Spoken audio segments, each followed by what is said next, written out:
Mic check.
All right, good morning. Welcome back to Docket 25-12-13. Today is Wednesday, April 1st, 2026. We're here for the fourth day of evidentiary hearings in this proceeding.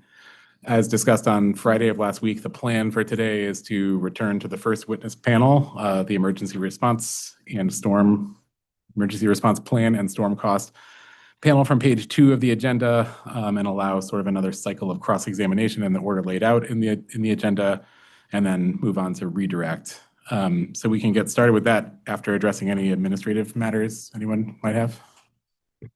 We have no matters. Thank you. Anybody else? Okay, I did have one issue I wanted to raise, and I'm going to kind of spring it on Eversource Council, really just because I'm hoping it's more convenient to just ask you while you're in the room about this issue.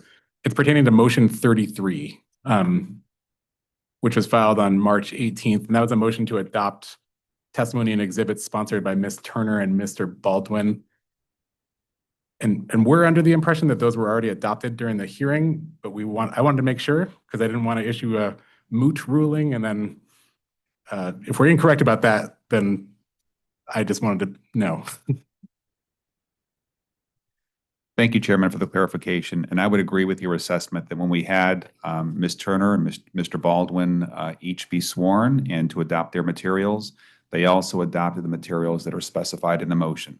Okay, thank you. So we will issue a ruling on that, but again, I just didn't want to cause unnecessary confusion. So thank you for helping me with that. Okay, if there's no other administrative matters, then I think we can, if the panel's ready to be resumed cross, they've already been sworn. So you can proceed with cross EOE. Good morning, panel. Just a reminder, Chris Parent with the Office of Education Outreach and Enforcement, and I am joined by Attorney Lopez and Attorney Sahi. I really only have one topic. It's a clarification on something that we already went over that should only just take a few moments, I hope. Does the panel recall the read-in or the discussion in this associated read-in referenced as read-in B? I'll even give a little bit more context. The read-in had to do with contract language that differentiated between work and non-work for the line crews. If I could clarify, when you asked them about read-in B on the first hearing day, I believe you also cross-referenced data responses EOE 907 and EOE 571. Is that correct, Mr. That is correct. Okay. Does the witness panel recall? And we may need to bring up Mr. Correa depending on what your questions are. So if you can proceed to ask the question, and we'll see if we have to add to our panel. Understood. So it appears as though last night an update to EOE 058 was submitted, which included I believe it was new contracts.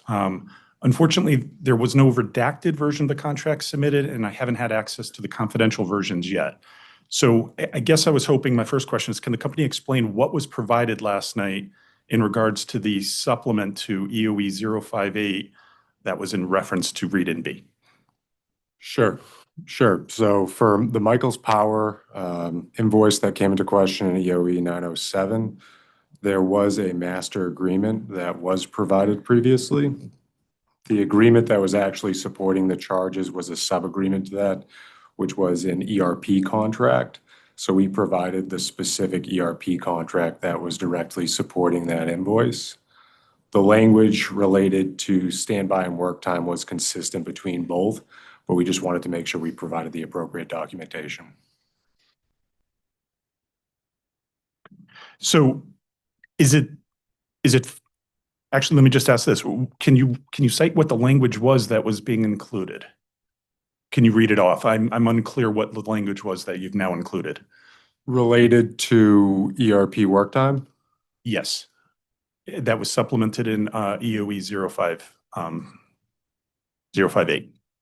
Yes. Give me one moment.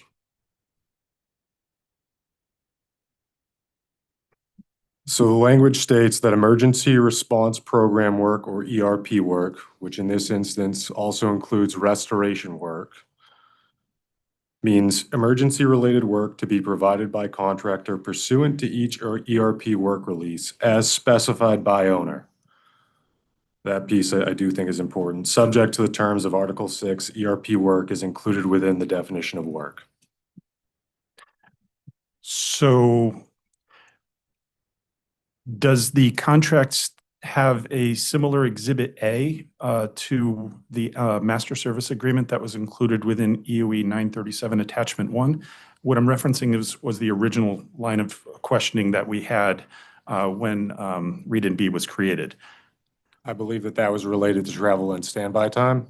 I can read the specific paragraph in the MSA Exhibit A if you'd like. If you could. Could I just clarify for the record? I want to make sure Mr. Parent referred to EOE, was it 937 or 907? I just want to make sure. Thank you for the question. It was EOE 937, Okay. and specifically it was the Attachment 1. Right. Do we need a minute for the witness to call up that data response? Yes, Thank you. I was under the impression it was 907 on the original question.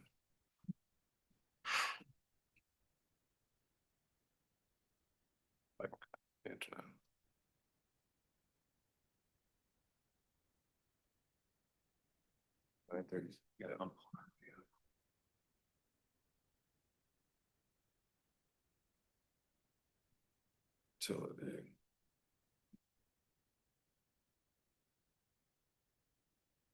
I will.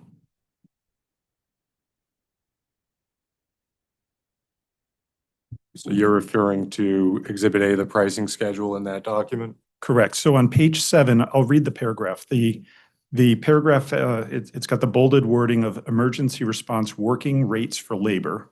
And then it continues to say, are the agreed labor rates payable from the commencement of applicable emergency response work through the termination of such emergency response work, excluding rest time during that emergency response work?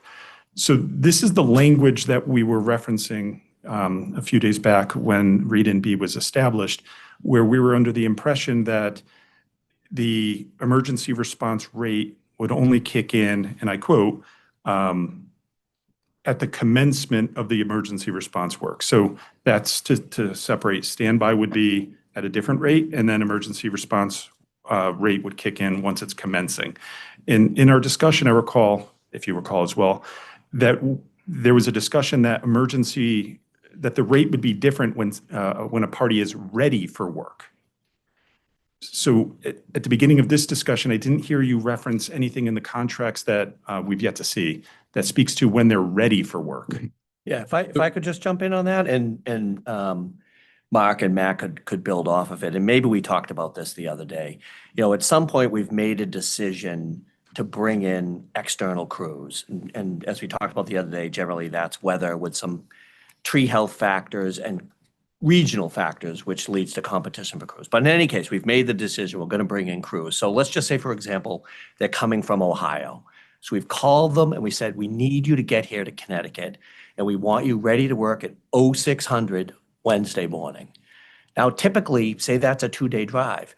They're going to muster on, say, Monday. And that essentially, all of those activities for them to get together, get to their staging area, verify that their trucks are ready to go, travel here in a convoy, that whole time they're essentially on a travel rate, if you will.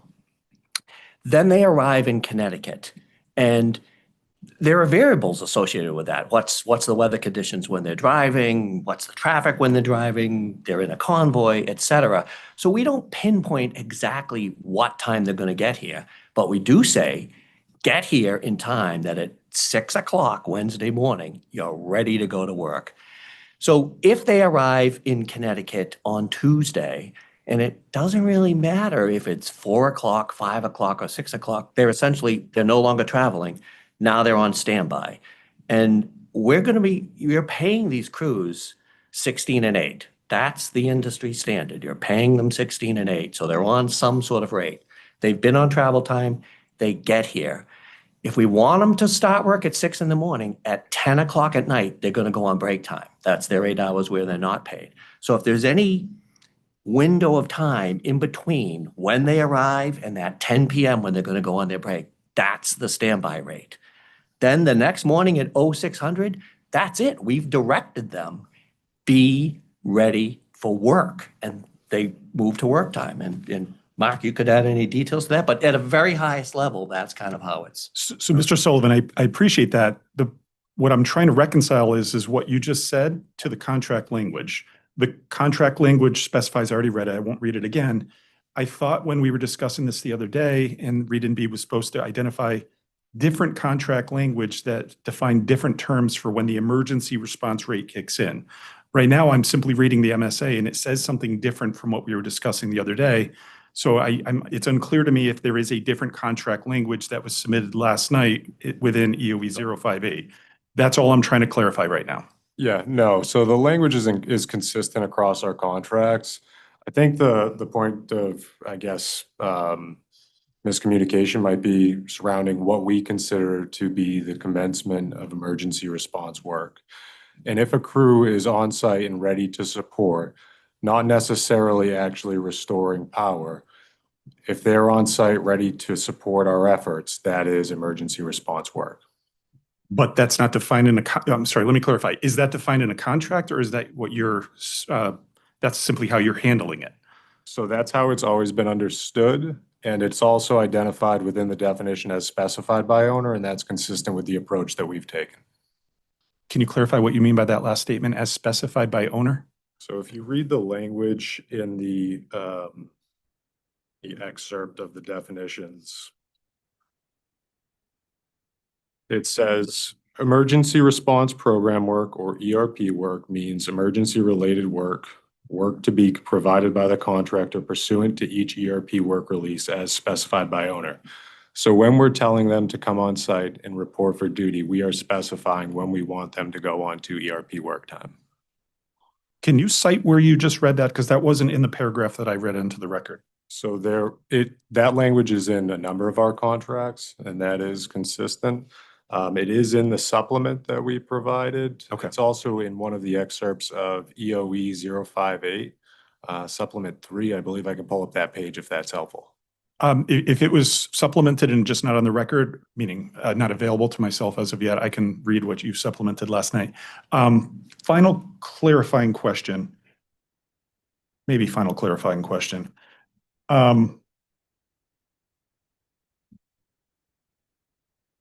Just thinking about how I want to ask this. Give me a moment here. No problem. Actually, I'll make it simple. Is the company planning to file a redacted version of what was submitted last night? We can. And would that redacted version then highlight what you are referencing here, specifically the language? It would certainly include it, yeah. Okay. One moment.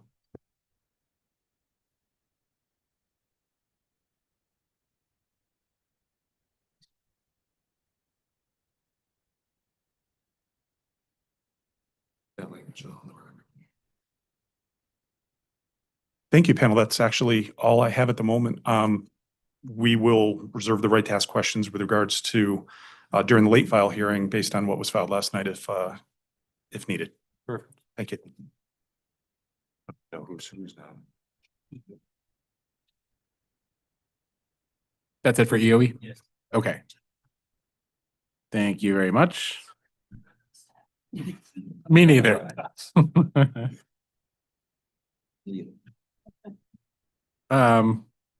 Okay, next on the agenda order, I will say the case coordinator let me know we had 30 minutes, up to 30 minutes reserved by EOE, 60 minutes reserved for pure staff. Everyone else only reserved the right to cross, but I'm still just gonna go in the agenda order. So OCC, do you have any cross today?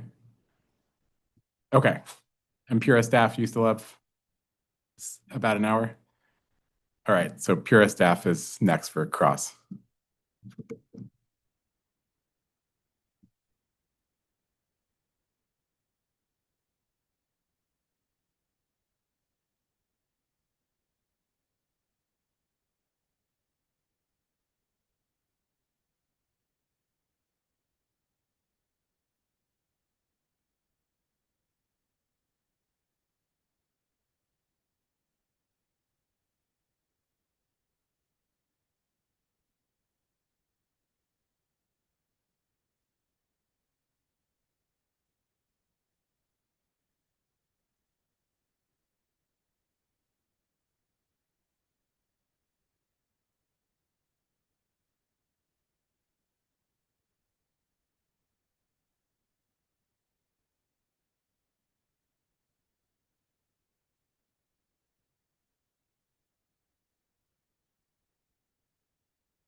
Good morning, everybody. My name is Asha Mohammed, and I am joined by Bureau staff Catherine Keenan and, sorry, John Grealish. Just to begin, I just wanted to ask a few clarifying questions. So, how many different weather prediction models does the company rely on when making pre-staging decisions for storms expected to reach level 4 or higher?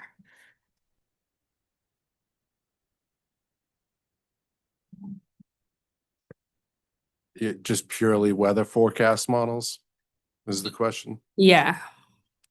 So we really rely on a number of weather services that use different models. National Weather Service, we use a company called DTN, also known as Schneider Electric.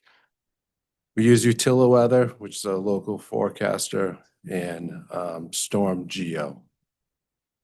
And they all use a combination of all the models and ensembles to determine the best forecast for us to use when preparing for a storm.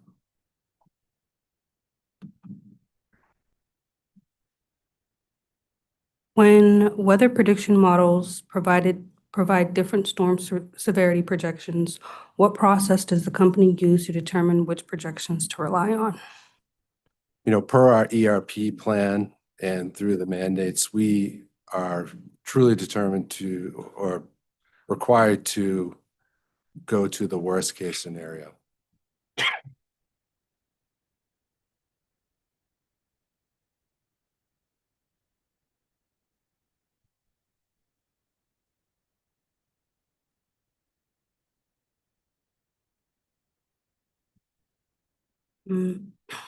How far in advance of a storm's predicted start date does the company typically pre-stage external crews?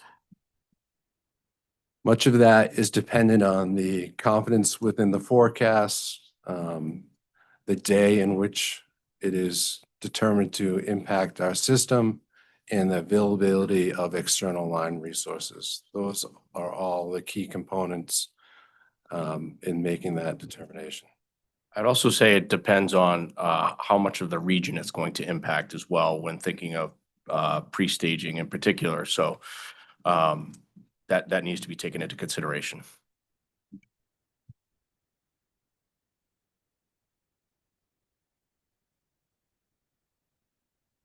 When the company pre-stages external crews, are there any cost control measures put in place governing what types of crews are secured? So I'll take this. So there's a whole host of things we do both before an event, like months in advance of an event coming into play, our blue sky preparations. So if you look, we have now secured upwards of 80 contractors. We have new contracts that we have gone out to the marketplace to secure. All of these contracts that we put in place are really to make sure that we have availability throughout the marketplace and also have visibility to the marketplace. When determining crews or hiring crews, there's really, three factors that we're looking at: the time that it takes a contractor to get here for mobilization, their hourly rate for performing their work, and then demobilization. And then we have cost controls. Many times we look to demobilize contractors and potentially look to our utilities surrounding us. In this past instance, a couple of weeks ago, Massachusetts was heavily impacted. Connecticut was not, although the forecast was very, very similar. Could have gone either way. I think we've talked about that the past couple of days, but we were able to then demobilize those crews. Connecticut did not bear that demobilization cost and move on to and move them to Massachusetts. So there's a whole host. A lot of things I talked initially was, setting up those contracts and going out to the marketplace and having those set up beforehand is very critical. But then in the event, we're obviously looking at obviously in-state, regional first, and then reducing that travel time and mobilization and demobilization costs. I'll just add one thing too. Pre-staging is intended to address storms that have the potential to exceed what our internal crews can restore within a reasonable time frame. So that is the intent of pre-staging. Does the company have a policy or guideline establishing how long external crews may remain on standby without performing restoration work before they are demobilized? Very rarely do we have an event where we do not utilize our external crews. If they're here and available, the most efficient, cost-effective use of them is to have them work jobs on the system. If we were in a, go ahead. So if we were in a scenario where the storm produced no outages and we've gone through onset, through the peak of the storm, we would demobilize them as quickly as possible. And Mark can talk about the process for demobilization. And I'd also state that, you know, as you've seen on the timesheet, there's working time, standby time, travel time on the timesheet. Just because a crew is standing by does not mean they're not engaged in restoration activities or engaged in ERP activities. They could be standing down due to high winds, not safe to get up in the air.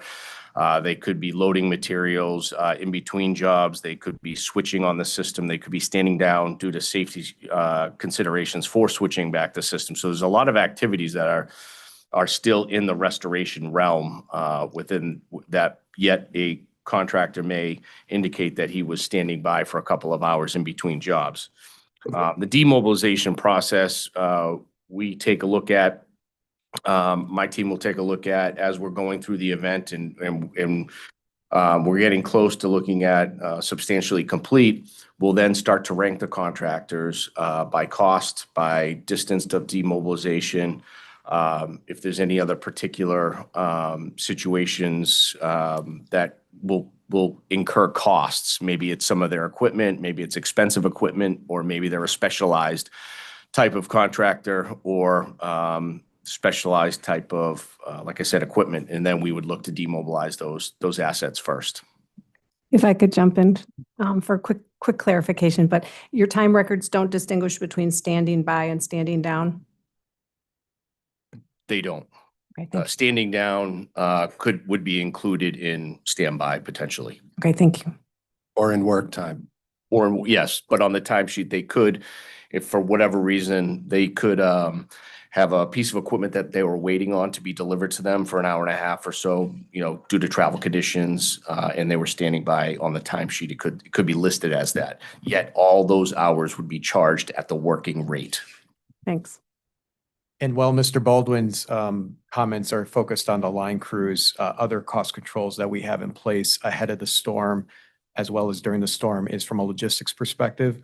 So we work on making sure we have contracts in place for our hotels. We prioritize hotels that have contracts in place so we know the established rates. We have clarified terms and conditions with cancellation policies, and we do our best to position the crews in a location that maximizes their productivity.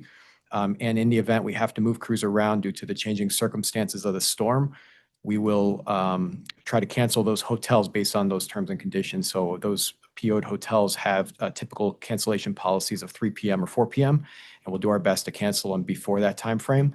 And at this point, we have approximately 80 contracts in place with different hotel locations throughout the state. And similarly, we do the same for food. To make sure we have contracts and menus in place that have very clear expectations for the calorie intake for the crews, to make sure they, you know, we're not feeding the crews peanut butter and jelly sandwiches, because we expect them to be working for 16 plus hours a day in very treacherous conditions. So we have to make sure that they meet minimum caloric intake counts, and also that they're readily available when we need them, so that the crews can stop, grab their food really quickly, and then get back to work without having a whole lot of time sitting at a restaurant trying to get their food. So those are all complementary controls that try to support the efforts that Mr. Baldwin mentioned.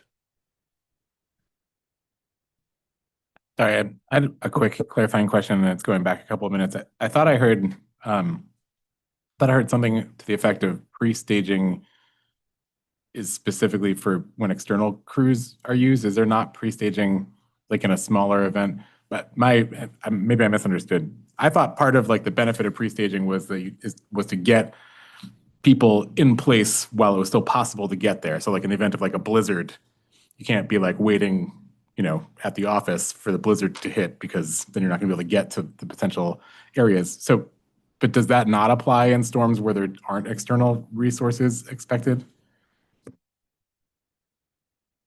For any major event, we're going to have external resources.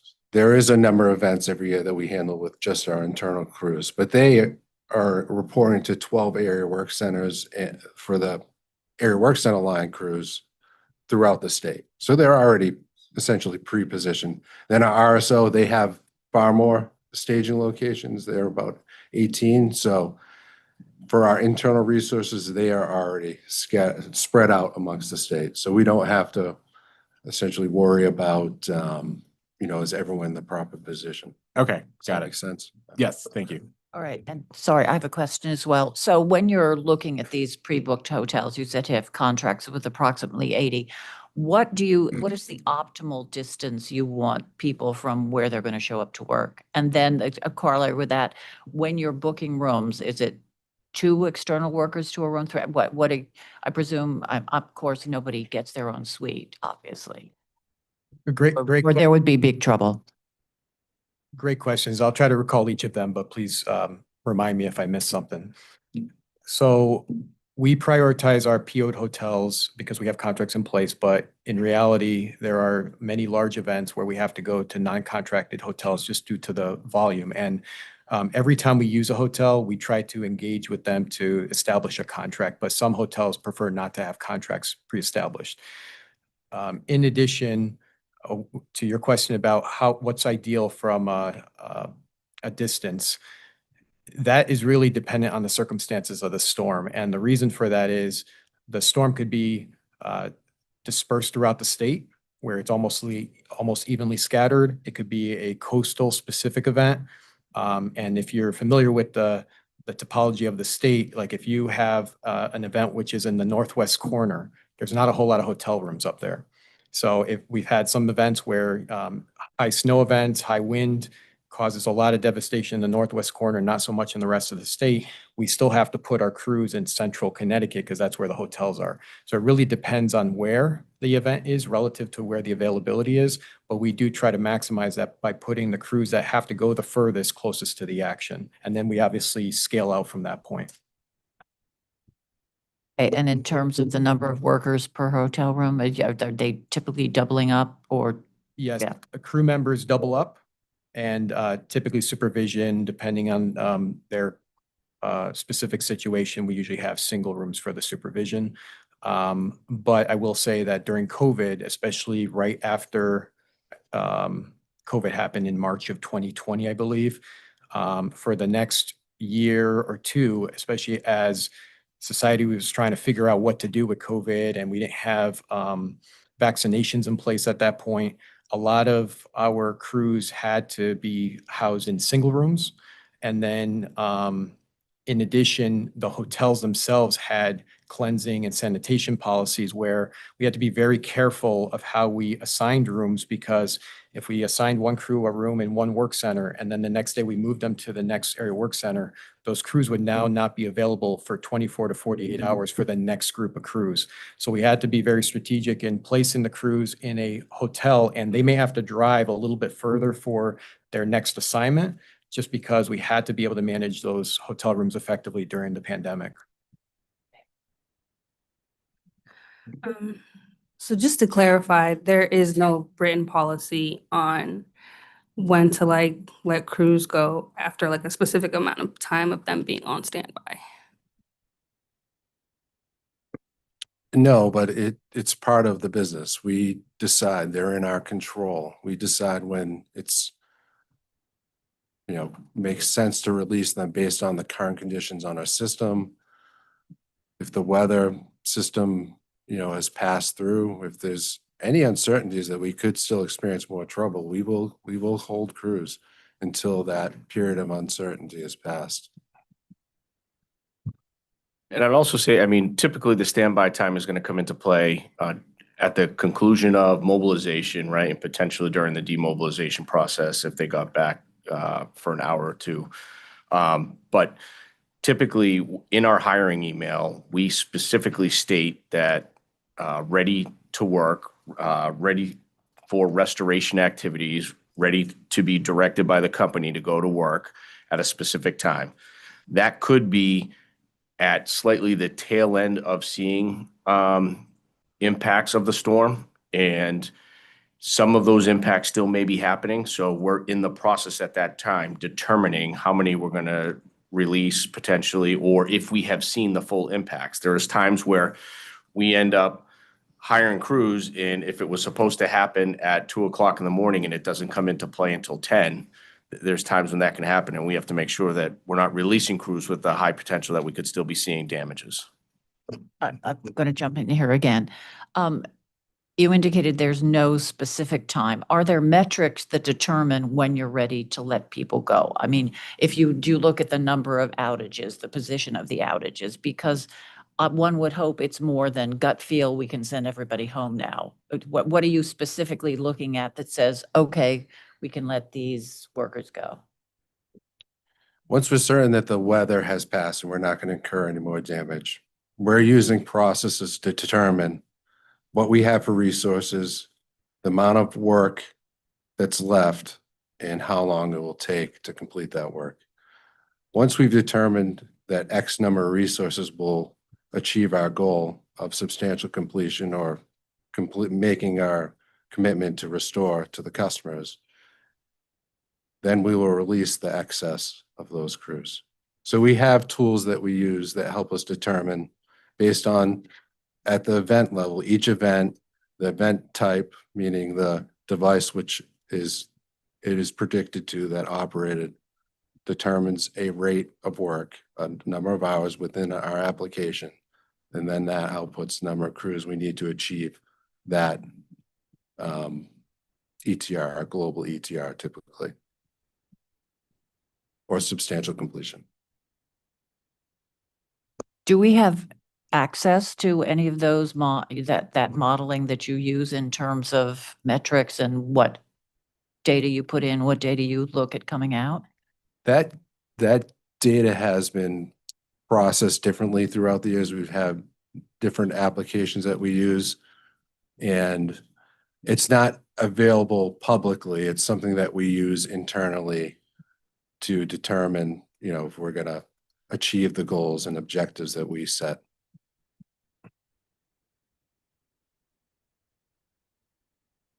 That is the same tool. Yeah, we have basically worked out graphs that we're seeing the rate at which we're restoring customers, and the number of jobs that we're completing. I will say, in early part of the storm, you have very large events, right, that are bringing back very large numbers of customers. And then towards the end, you have very smaller events, which are going to take longer to restore. So you have to keep that in mind when doing that. We take the number of crews plus the number of unassigned events, potential trouble spots. By that point, we have good DA that may have been done on the system to understand what our full impacts are, so that we're not releasing crews and then saying we released them too fast. So once we've had that confidence, then we'll start the demobilization process.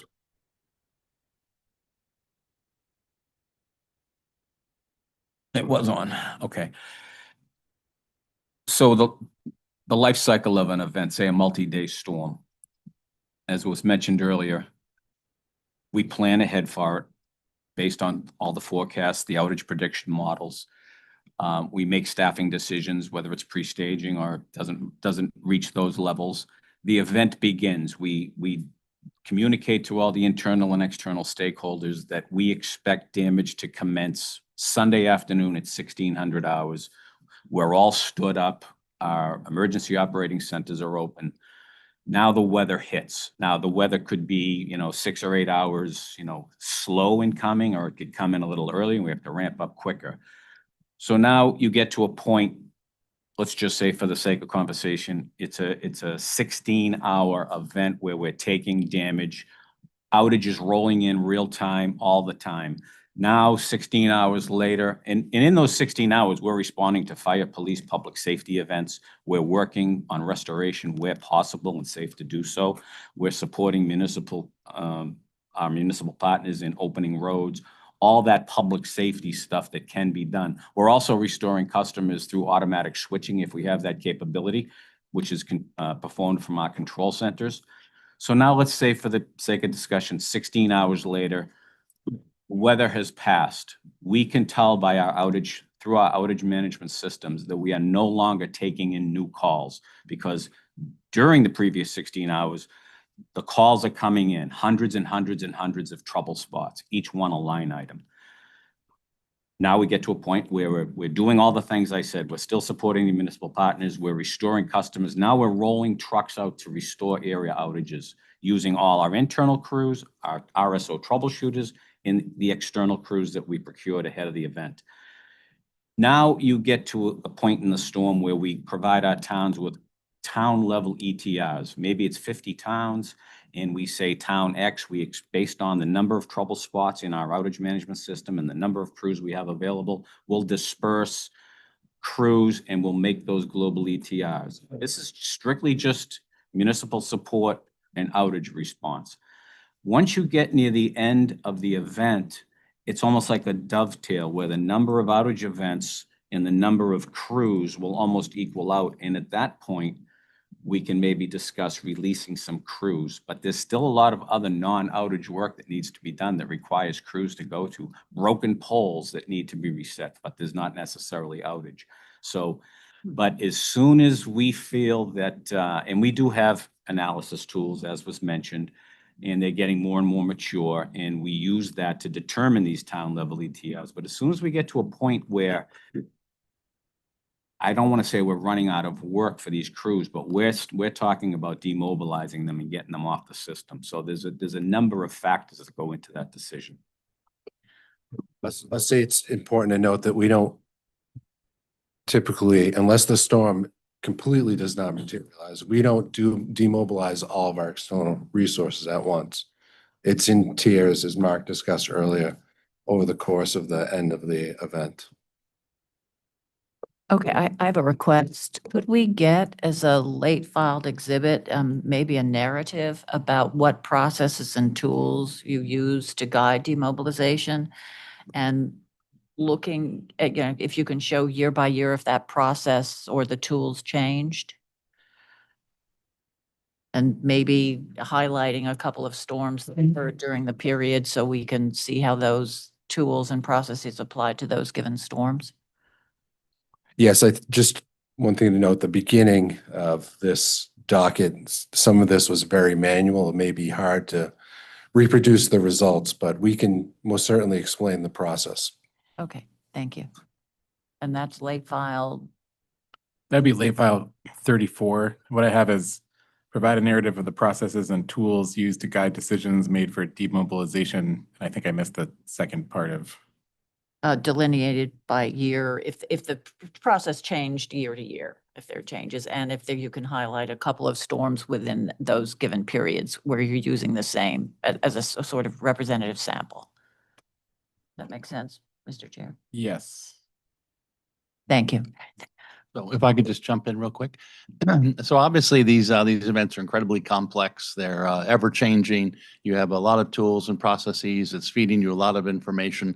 How is the decision making done? Is this, I should probably know this, but is this a group of people in a storm center who are taking all these inputs and making decisions on the fly based upon not on the fly, but, you know, using the best information available at the time? When we declare an ERP, we formally activate our incident management team. Okay, and then we're under the Incident Command System, ICS, which is the standard nationally. And then we're working through our ERP plan, okay? So within that plan, that establishes the management team, right? You have operations section, you have your planning section, your logistics, public safety, finance, and communications. So all those responsibilities lie under the incident commander within the incident management team, and then that continues to go down organizationally to other areas, other responsibilities and positions. And when we're in one of these events, a declared event, Chris would be the incident commander, or I was the incident commander. We're meeting with our incident management teams every 4 to 6 hours. And as you know, through the ICS, incident command structure, the communication flows upwards and downwards, and it's scalable. And we get reports from our operations sections chief on restoration priorities. We actually now have a public safety branch, which we've stood up to support municipalities in clearing blocked roads and hazards. We get a full report from them. We get a full report from the logistics section, numbers of hotel rooms we're using, where are we bedding down the crews? And oh, by the way, those 50 crews that started in New London this morning, because that's what we told them on day one to report, everything's been kind of cleared up in the east. John, we need you to get hotel rooms for them in Newtown because we're going to swing them at their end of their workday today so that when they wake up tomorrow morning, they're in Western Connecticut and they're not driving across the state. These are all the things we talk about. Obviously, safety. We have a safety section chief, our top priority. We get full reports on that. And then our community partners, community liaisons. Every community has a community liaison. They report out all our internal and external stakeholders, regulatory. So it's very formal. It's a very formal process. So you're synthesizing a lot of information all the time, and then you try to optimize your decision-making, which I imagine is very difficult. Do you see in the near future a role for AI in doing this as you try to automate and get more decision support out of artificial intelligence? We're definitely introducing more projects around AI. Obviously, there's always concerns when you use data that includes customer information. I think that's one of the hesitations in using AI to analyze and active a storm is that there's, that customer information. Are you putting into an AI system that's secure, that can't leak that information out to the public? So we do look at AI. We do use AI in other applications, but to analyze an active event to make decisions, we're not there yet. There have been tremendous strides in AI in the area of damage assessment and some analysis tools as well as we were talking about a few minutes ago. But I think there's a real opportunity for AI in damage assessment, drone technology, LiDAR, taking all that information and having it analyzed by artificial intelligence. And we've started to work on some of that stuff ourselves, but I think that's a huge opportunity. I think you'll probably pick up over time. A lot of my questions are always going towards how can you digitize, how can you automate, how can you use AI? What can we do to take time and cost out of the way we interact and the way you get your job done, and how can that benefit you and the ratepayers? So, I'm always interested to hear more about that.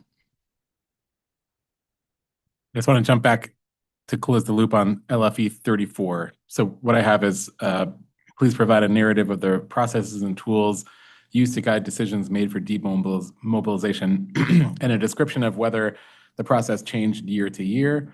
Please provide a representative sample of documentation from 2 storms under consideration in this proceeding. Does that work? With the same caveat we've been using, that if there's some reason why documentation or other isn't available, we can just take a narrative on explaining why. Yes, that works. Thank you. Thank you.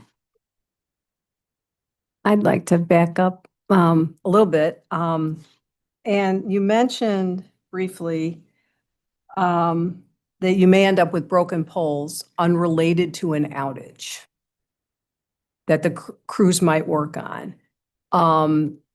And at some point, does the cost allocation shift, or should it shift from storm management to O&M and be dealt with in a rate case?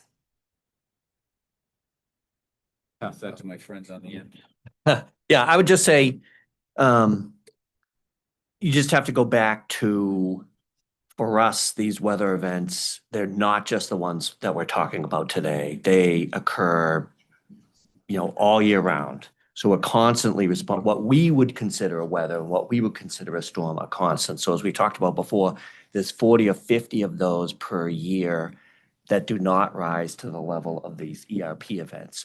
Those all come with broken poles where they are related to the original outage, but our rapid responders have arrived at the job and they've done something temporary, whether it's bracing it off of the pole, tying it off to a tree, cutting in insulators to sectionalize a line. We don't have a sectionalizing device. So we do a lot of that work every day of the week, even just on a blue sky day like today. If there's a struck pole, we might make a temporary repair.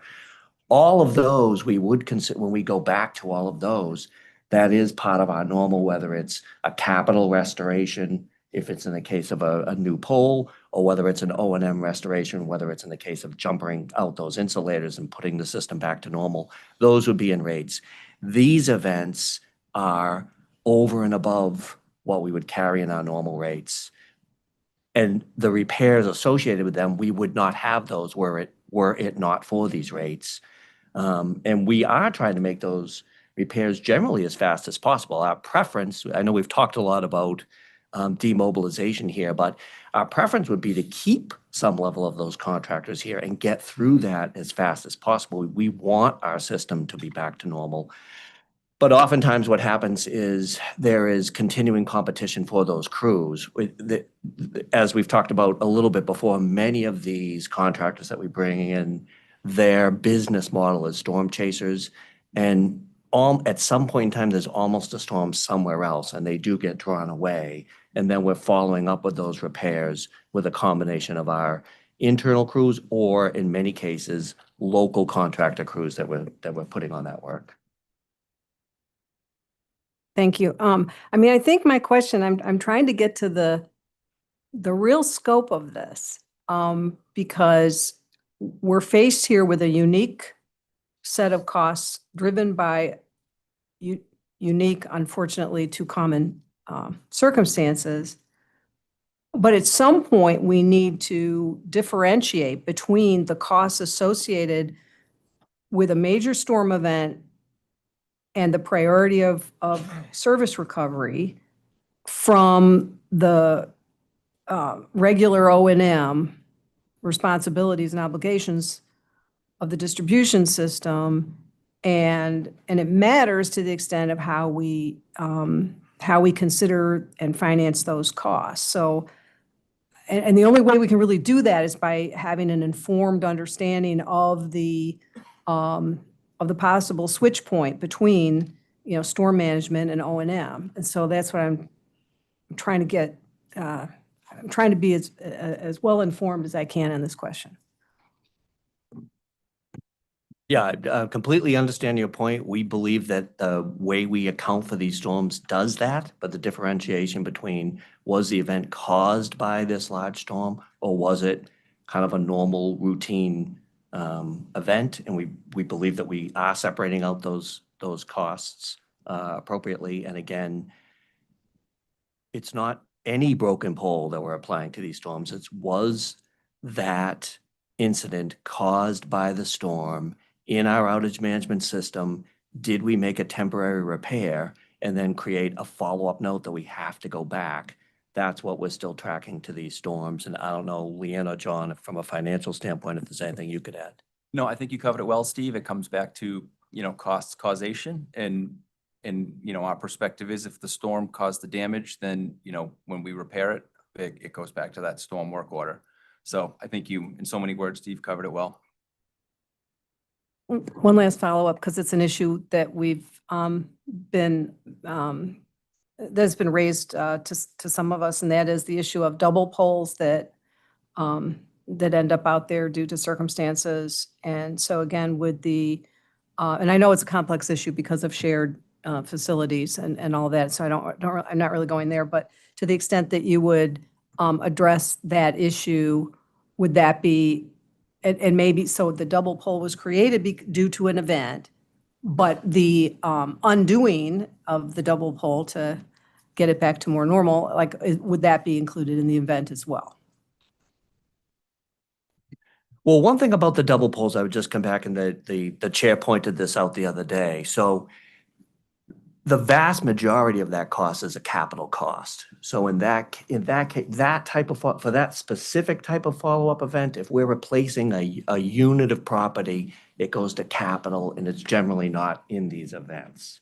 But to your double pole question, I'm sure in in a future proceeding, we can talk about double poles. But in this specific case, if we brace the pole and restore the outage, clearly there is no double pole. Then we follow back up, we set the new pole. We hold ourselves to a very high standard, and we believe we are hitting all of the metrics around. We are generally out to that pole. Well, a pole crew will set the pole, but we follow up with a line crew typically in less than 2 weeks, and usually faster than that. We've transferred over our equipment, which is at the very top of the pole, and we then top the pole right below our equipment. We cut it off. From there, moving forward, it's really communication space, whether it's telco companies, fiber companies, alarm companies. And in general, that's what's creating the double pole. But just back to your specific cost question, that a replacement of a double pole would fall on capital and would not necessarily be in this proceeding. Thank you.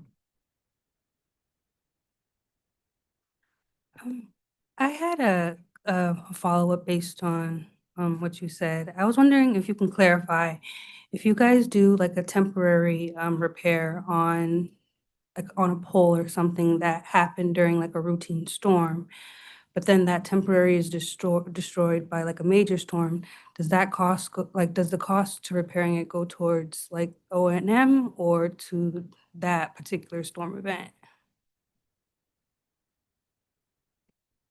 Yeah, I don't, again, you'd have to go back to the size of our system. So never say never, but we have over 750,000 poles on our system.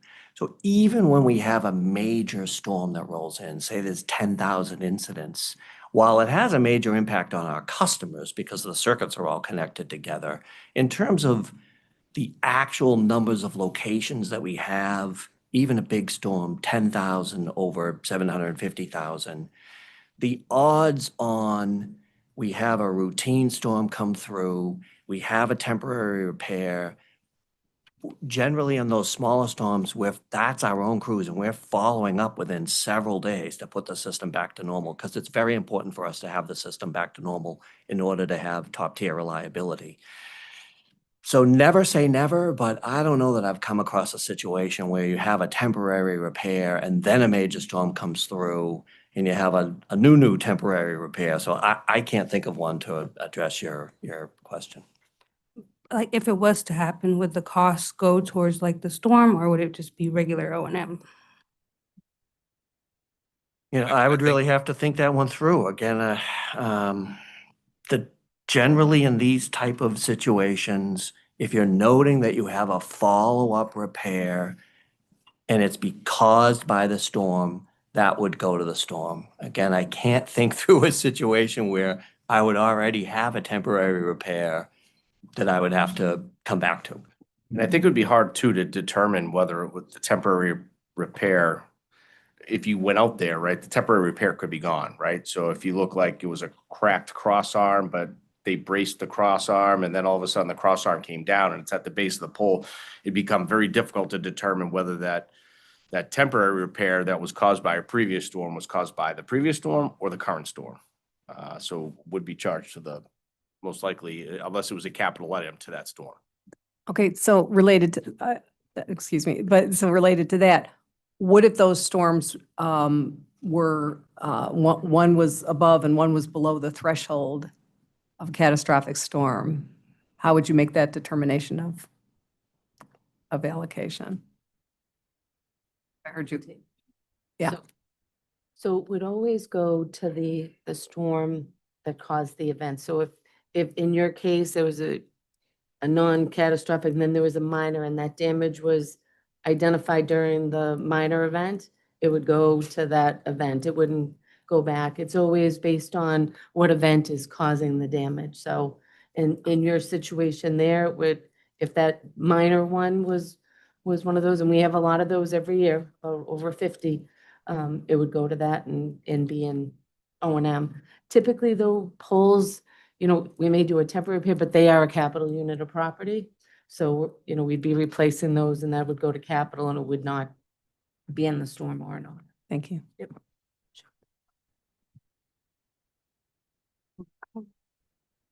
Going back to my previous line of questioning, Mr. Baldwin, you mentioned that when it comes to like demobilizing crews, you usually rank the external crews by cost.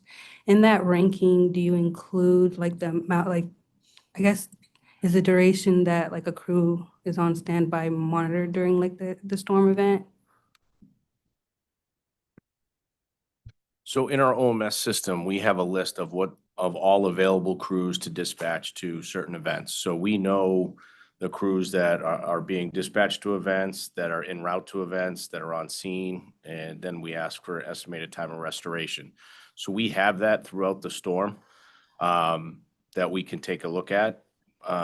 But when demobilized, to your point about demobilization, we do look at the end I'll give you a very complex situation that can happen, not very complex, but you could have a contractor that is on a critical job, say to get a hospital back, that is from further away and is a little bit more expensive, but you're not going to remove them from that job and slow restoration down because of cost. So you're constantly balancing these. You're identifying those contractors that are traveling the furthest, that are not fully engaged in restoration activities at that time, and then making that decision. So to the point earlier about, can you show us some analysis? It may say, well, how come you didn't release contractor A before contractor B? And it could be that they were engaged in restoration activities that we deem to be more valuable than just the savings we would have had with that crew leaving. Most often we rank the demobilization prior to the restoration being complete. So typically we decide on crew X is going to be demobilized next. Once they complete the assignment they have in hand that they're working, that's when we start to demobilize them. So those decisions are made ahead of the completion of that crew's work and the overall completion of restoration for the specific event. Yeah, many times contractors get off are finishing their day somewhere around the 10 o'clock timeframe, right? And then our overnight shifts, because we're working 24/7, are really looking at the demobilization plan. How much work do we have for the following day? How much outage do we still have on the system? And then we start, okay, within the next day or the next half a day, we're going to need a demobilization plan. So we'll develop that list, which is somewhat mathematical, and then we'll take a look at where those crews are positioned in the state and what work they have potentially for the next day, and then rework that work so that we're able to release certain contractors sooner rather than later, and not give the contractor that's 12 hours away at a very high rate the most critical job the next day. And just to add a little to that, just to kind of demonstrate our commitment to cost prudency when applicable. I mentioned that dovetail near the end of an event where the customer's out and the available resources have kind of matched so that say within the next 16 hours we'll be substantially complete with customer outage. But I still may have 1,000 non-outage jobs that are going to require some type of a crew or a truck roll that are related to the storm, caused by the storm. But operationally, we may make the decision that, you know what, these have been damage assessed. They can wait maybe a day or two and we can get them with our internal crews, and we're not going to keep these very high-priced, further traveling crews to respond to them. So that's an operational decision that, has a positive financial outcome. After a storm begins and restoration starts, how soon do internal employees go back to their regular work duties? Would it be like when the company reaches 99% restoration, or could it be before then? They would never return to their normal work until we're complete. It could be geographically, some crews could be returned to work, but in most cases, all of our internal crews are engaged throughout the entire duration of the event and through the non-outage events, as Mike discussed. I'll just add, it also depends on which organization or resource we're talking about. For example, a WireGuard branch might get demobilized earlier because we no longer have wires down and the crews are covering all the jobs. So it depends on what phase of the event you are in and what resources specifically we're talking about. So as soon as their function is completed and they don't have a secondary role that they may get reassigned to, then they'll go back to their blue sky function. Okay, well, just to ask like a clarifying question, I know that it has been said before that sometimes storm restoration can take like weeks and weeks after a storm happens. So is there like a specific time where like internal crews would go back to their like regular blue sky duties if restoration work takes weeks and weeks?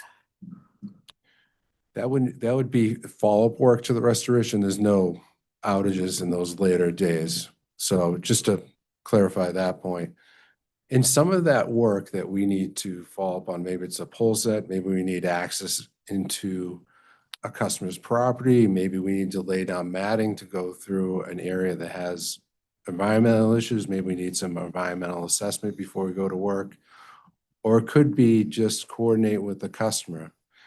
So when you get to those stragglers, those jobs that have typically access issues, they most likely have to be scheduled work, much like the crews, our internal crews, typical blue sky work.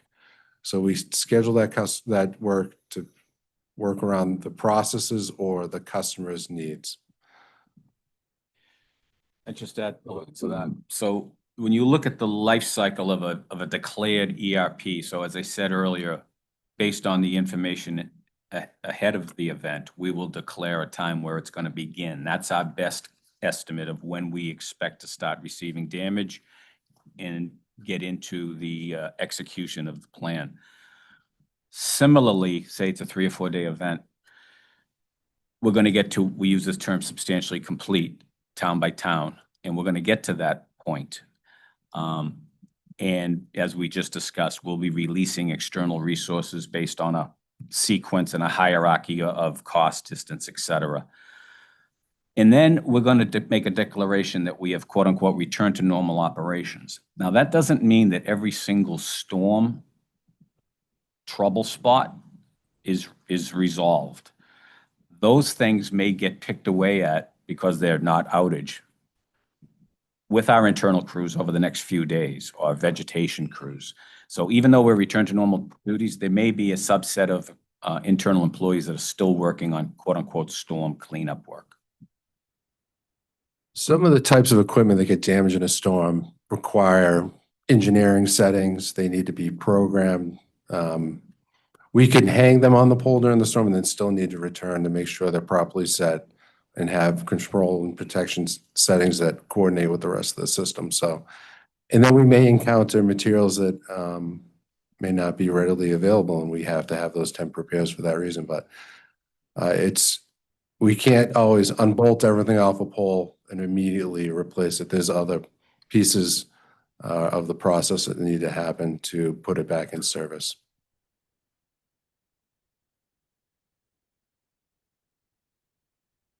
Thank you. If you guys can please refer to interrogatory response EOE 14, attachment 1.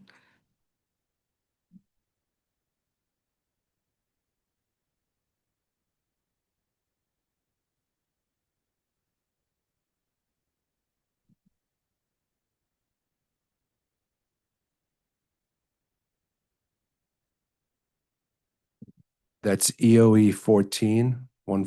Is that Yeah. correct? Okay.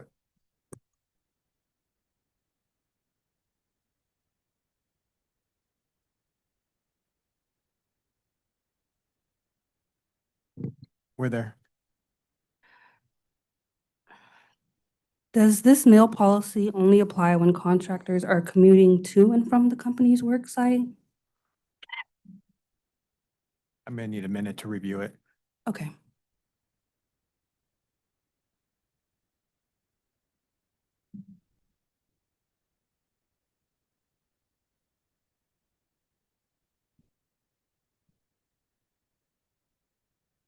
So it's always our objective to provide the most efficient meal to the crews possible based on where they're working. And we typically will set up restaurant locations, especially pre-COVID. We did a lot of buffets. Post-COVID, we had to have a lot more prepackaged meals for obvious reasons. As with the example that we gave earlier for hotel rooms, like in the northwest corner of the state, very few restaurants that have catering services for large contingents of resources. So what we will do in those cases is, where available, we'll provide meals ahead of time with box lunches if it's lunch. Dinners are a little bit more difficult to do that in advance. And then we have restaurants where we have pre-established arrangements with called meal tickets. And then the crews can go to those locations and they would have essentially a prefixed menu that they can order from. And those are already at negotiated rates with those restaurants, so that instead of us having a 200 or 300 person buffet meal where the crew has to drive an hour, break away from their work location, drive an hour to that buffet location, which is the most efficient way to feed the majority of our resources. If they're kind of stuck in a corner of the state that doesn't have that availability, they could then go to this meal ticket. It's the most efficient way to get that particular crew their meal. And so we have multiple options, and depending on the circumstances, they'll work with our logistics team and their external resource field coordinator to make that decision so that they are maximizing their productivity.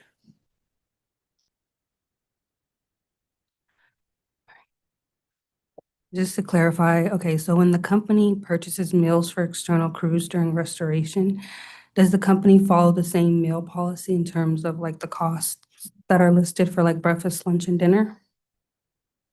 Yes, we follow the same process, but what I would say, as there was an example, I believe it was on the second hearing day, where, sometimes we're at the mercy of what's available. So if we have restaurants that we have pre-established arrangements with, but it happens to be on a Sunday or a holiday when they're not operational, and the only other restaurants in the area are those that we do not have contracts with, because oftentimes they choose not to participate in contracts with us. We may be subject to having meals that are available to us for those particular circumstances, but the vast majority are following our typical standard criteria, and we have contracts in place so that we can maximize that efficiency.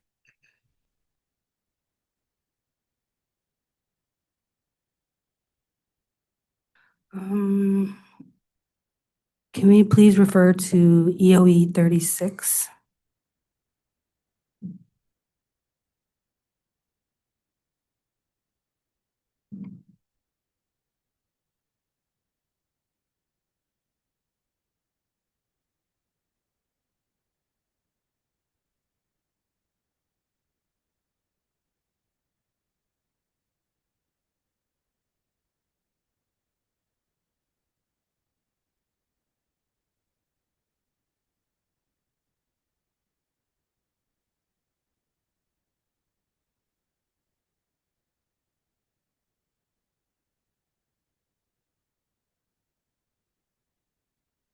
We're there.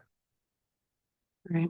So in this response, the company states that the cost of meals and accommodations are included on contractor invoices are separate from the food and lodging expenses being reported and for storm cost recovery, correct? Correct. All right.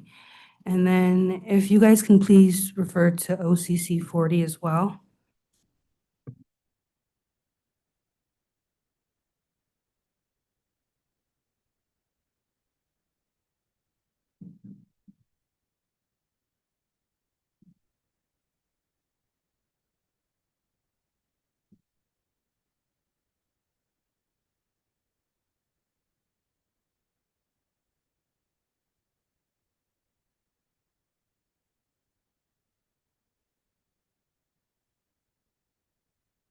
We're there. All right. And in this response, the company states that the company provides for and pays for lodging and meals for contractors for the duration of the time they're performing restoration activities, correct?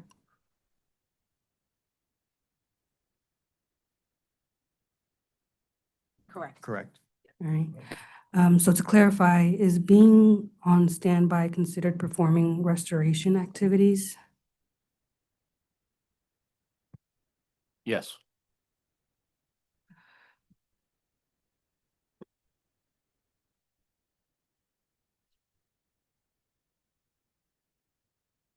Does the company always provide meals and lodging for crews on standby? During restoration activities, yes.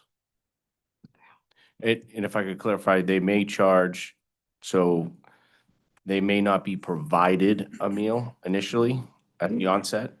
And if they do go to a hotel, excuse me, go to a restaurant, they must provide a receipt during the invoicing process or charge the per diem rate that's in the contract. So one of those three options would be provided to them during restoration activities. Most likely for a major restoration activities, we will be endeavoring to try to provide meals. Yeah, and just to add, to Mr. Baldwin's point, it depends on where we are in the evolution of the storm. So if we're pre-staging the crews, we've tried it both ways in the past, but we have found that the most efficient way to manage lodging and food pre-event or during that pre-staging process is to have the crews secure their own hotel rooms and food and expense that for us, because they generally know the exact count that early on in the storm life cycle. Whereas if we had to provide that early on, there may be some variability in the roster counts because we haven't onboarded those crews yet. And so there could be variability, and instead of me needing 10 rooms, I need 8 or 15. And so they have the specific numbers that they actually have to bed down, and therefore they would expense exactly what they needed. And then once we get into the actual storm restoration, we would provide the hotel rooms and the meals, with the exception of if they are in a unique location or we had that crew working a very high priority restoration event and they could not break away for their meal slot. Let's say we have a catering opportunity from 6 to 8 at a restaurant, and they ended up having to work an extended shift to be able to pick up a critical customer. They may not be able to break away for that meal. So in those circumstances, we would allow them to either go take a meal ticket, as we talked about earlier, and in some cases, we don't have restaurants that have meal ticket availability. They would go to a restaurant and expense it at that point. Okay, thank you. If I provide you guys a specific example, could you guys explain to me like, because well, like I was gonna ask, there was like an invoice for that shows like a crew on standby for a particular date that includes lodging and meal expenses. And I was just wondering, like, why would the lodging and meal expenses be included for that particular crew? I can give you the exhibit and the page number, if that's fine. We can do our best, and then if we don't have the information available to us, we could follow up with either a read-in or a late file. Yeah, of course. Okay, so if we go to exhibit CLP 20A-3 and the page number, the invoice starts on page 1734. And while they're pulling that up, I'd also like to mention that food and lodging can also be incorporated into the mobilization and demobilization process. So they're going to be in excess of 16 hours and need to bed down for the evening, then lodging would be included in the demo aboard mob process, and same with food and lodging. And again, typically the standby rate is only applied for like the last couple of hours once they've arrived at the hotel, right? Standby during the event is charged to working time, where they would be subject to meals and lodging.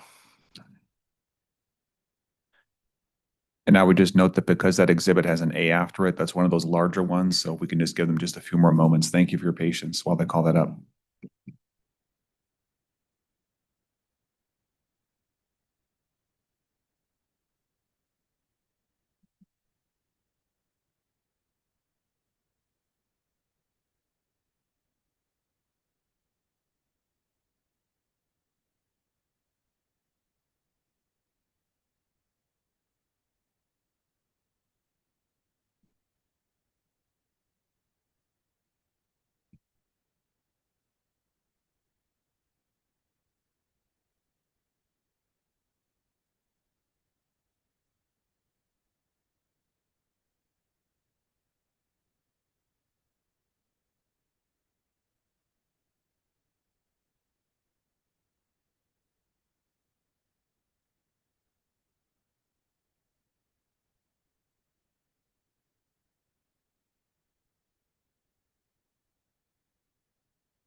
Okay, so,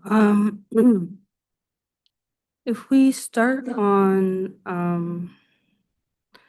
the bottom of actually, page 1735, where it says Phase 2 standby.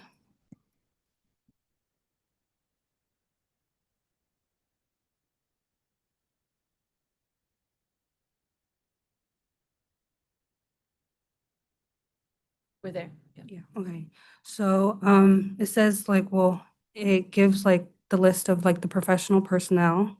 And it says that they worked standby on July 9th, 2021. And if you guys scroll down to page 1737, where it says reimbursable expenses, they include hotel rooms, um, for this particular storm. So I was just wondering if you guys could provide some clarification on why this particular crew was invoicing for lodging when usually you guys provide lodging during restoration.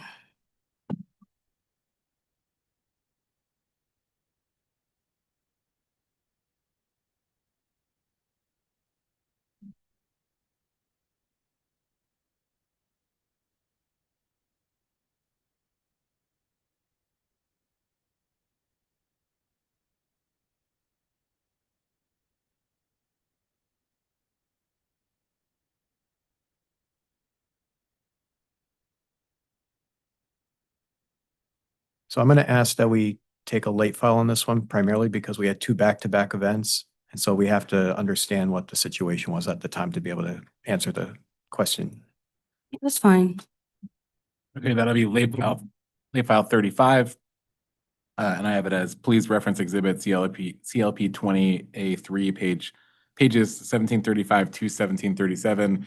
Please provide clarification as to why this crew is invoicing for lodging as opposed to the company providing lodging. Is that the Yeah. question?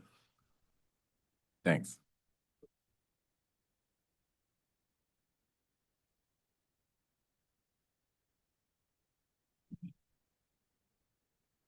All right. I'll also add the late file works for me because I can't even get this file to load right now. So I couldn't even see what people were looking at. I'll be prepared for them. It's a huge one. All right, if we refer back to OCC 40.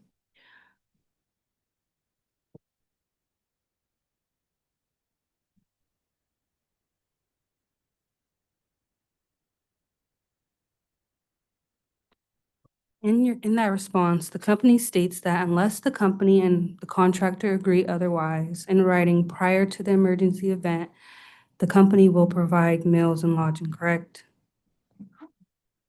Yes. In situations where contractors submit invoices that include charges of meals and lodging, the company must verify whether those expenses were already provided by the company, correct? Can you repeat the question?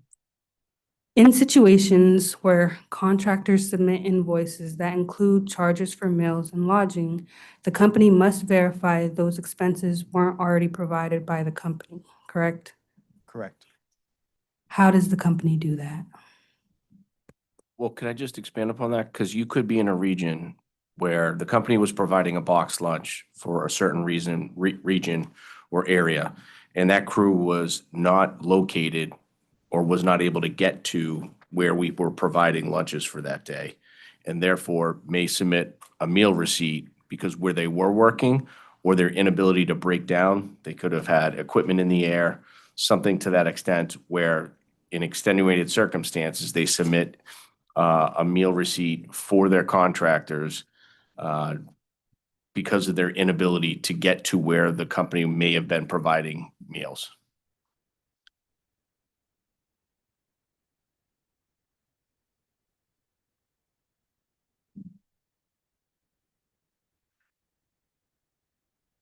Should I ask my question again or, okay. I was saying, like, in situations where contractors submit invoices that include charges for meals and lodging, the company must verify whether those expenses were already provided by the company. You said correct. And I asked, how does the company verify those expenses? So in these cases, all cases, we have a very detailed invoice review process where for all these invoices, there's a validation of not only the time they worked, but also we'll tie out all the individual receipts that we receive for these, that support these invoices, and will require the vendor to have the backup receipts in order for us to pay them.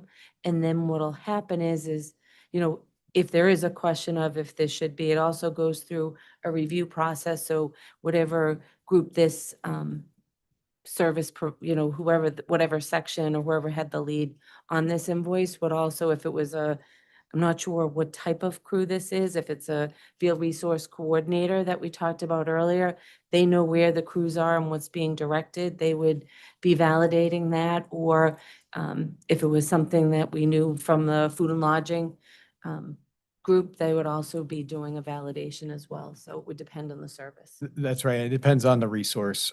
So if it were a line crew, as we talked about in the past, the external resource field coordinator would be the one primarily answering those questions because they're with the crews and obviously would be able to have firsthand knowledge of that. If it's other resources, we would go to that branch coordinator that would be intimately familiar with the details of that particular resource. So it could be damage assessment, wire guards, et cetera. And again, the vast majority are provided through our logistics team, but there are examples, as we discussed earlier, that would be legitimate reasons they would go to other restaurants. Okay. So just to clarify, would the field resource officer know whether or not like those crews that they're looking over were provided lodging by you guys or food by you guys? If it was a line crew, absolutely.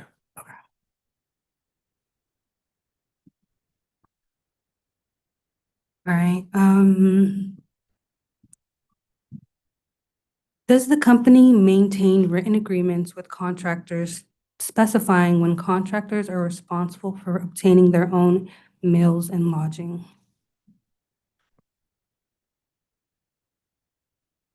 In the current hiring emails that we send out, we specify whether they're going to self-lodge and whether they will use the per diem meal. I can't say definitively going all the way back throughout this proceeding that was included in the hiring email, but it is today.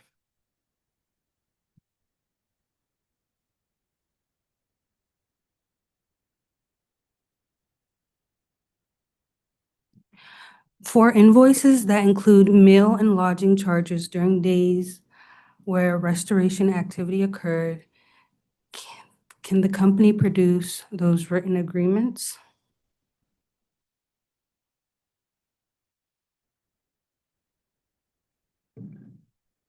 Are you looking for the contract itself?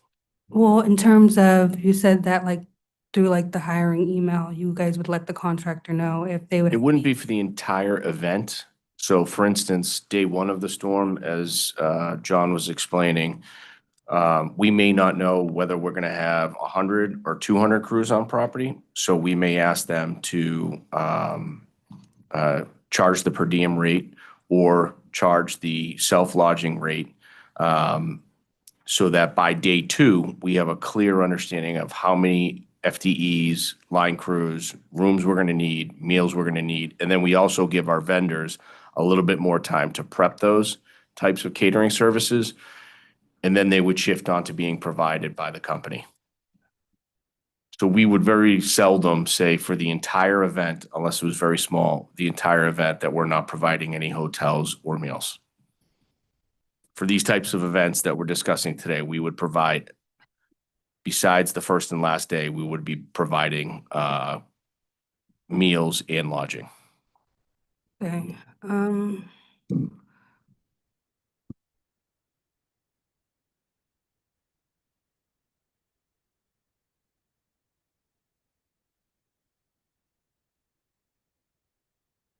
Well, I just want to refer back to OCC 40 and just get like another clarifying question. It's in OCC 40, it says, in the event that it is more efficient For contractors to obtain meals other than those provided by the company will reimburse the contractor for the reasonable cost of the meals with no markups. This is only allowed if the company has approved this type of arrangement in advance and the contractor submits. So, when you guys say, like, this type of arrangement, is allowed only if, like, in advance, if like the contractor acts in advance, would that be like something verbal or would it be like written? So the crew, the Eversource resource coordinator that's with the crew would agree that, so if it was gonna take them, say, an hour and a half to have to travel to get lunch and an hour and a half to get back, instead they could have potentially one individual go and grab some sandwiches and bring it back. The ERFC would agree to that. They would have to still provide us with the receipt for those transactions that they conducted. But that decision can be made in the field.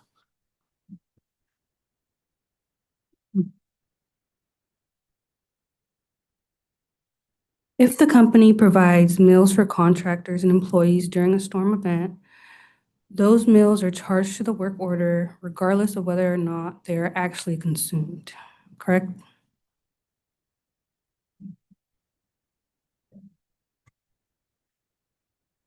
Does the company track the cost of unused company provided meals?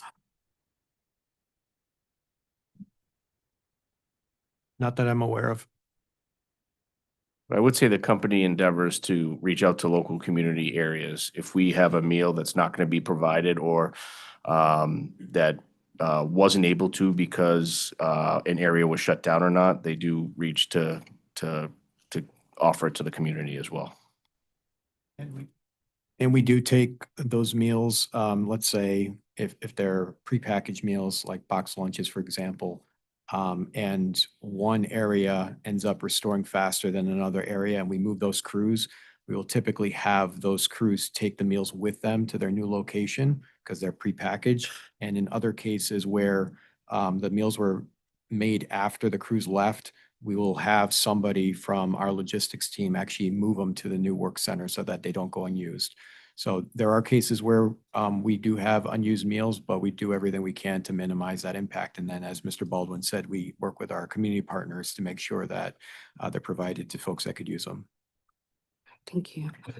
Would the company be able to track the cost for unused meals per storm event?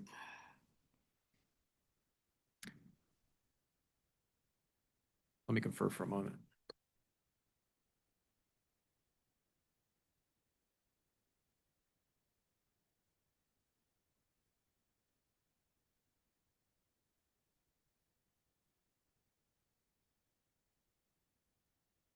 Certainly not in retrospect. We wouldn't have a way to quantify that. Going forward, it would be a challenge, but we could think through options, but nothing comes to mind on how we would do that definitively at this point. And just to add to that, it is difficult because people are coming and going all the time. So what may look like it's not being used, somebody, their job finishes, they come in. So it's very fluent throughout the course of the day and each meal. And to Ms. Landry's point, I mentioned this earlier in the discussion when, we have crews on priority jobs, but typically, especially for like dinner meals where we'll have pre-established arrangements for certain hours, if they don't meet those hours, the meals can't stay for extended periods of time till they get there. And so it would be problematic for us to take a crew off of their job that they had to meet a certain restoration for a critical facility to be able to send them for a meal. So they will typically take a later meal just to make sure they can get their work done, because otherwise they'd have to break down their work site, drive to their food location, obviously eat their meal, go back, set up their job site again. So that's something we're trying to prevent, and we're looking for the most efficient way to do that in every case. If I may. So do you have any estimation of food waste? And I'd also add lodging, do you have any estimation? Because as you said, you've got to notify a hotel if you're not going to use rooms. So like, do you have any estimates for us over time of either, obviously like expenditures that that just didn't pan out, you ended up not using that, or maybe you had some waste?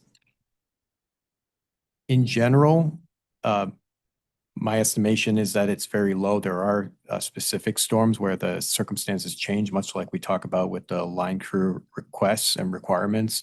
That can change if the storm doesn't materialize. So those are the ones that are probably the hardest to quantify. But in general, we have pretty good processes, and with our contracted hotels, we do have cancellation policies, and I would say the majority get canceled in advance. The ones that can't are typically the non-PO'd hotels where we don't have contracts in place and those terms and conditions. We can think through if there's a way to quantify that. I don't know of a report I can pull, but we can take a late file and try to come up with a dialogue and response for you if that would be helpful. Thanks, Mr. Chairman. What do you think? If you would find a late file helpful, we can. Yeah, I mean, I think something, because in particular, this is just a continuing learning curve, right? So it's interesting to know whether over time, for example, you were able to bring some of these costs down as you learn from events. I can say that definitively that the costs have gone down because we have put in place those terms and conditions over time to make sure we can cancel the hotels. And we've done the same thing with meals. So typically, if we can cancel the meals before they start to be prepared, we can repurpose those funds for the subsequent requests, whether it's later that storm or even a future storm.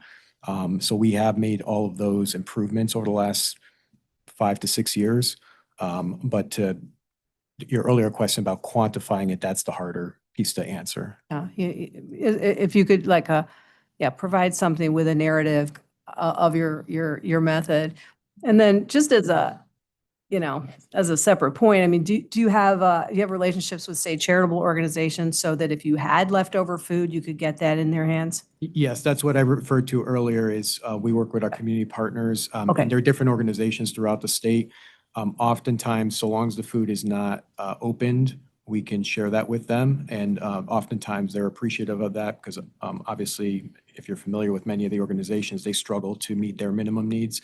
So we do use that in every case where it's feasible. Obviously, if it was more buffet style and it's been opened, that's not something that we can share with them. They won't take it either. But if it is prepackaged, we do that to the extent possible. A lot of rules around food. And I apologize if I missed that earlier, but appreciate that. Thank you. Appreciate the question. So, Commissioner Beecher, would that be a late file asking for a narrative describing the method? What I wrote was the method employed to determine whether food has been over-ordered in order to mitigate food waste and associated costs. Is that what you're looking for? Correct. Food and lodging and any quantification over time, even if it's an estimated amount. Okay. Thanks.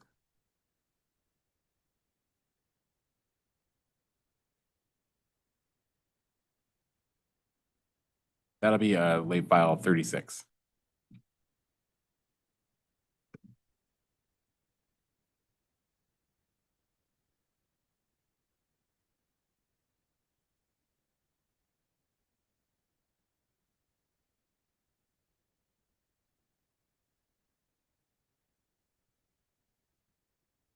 Can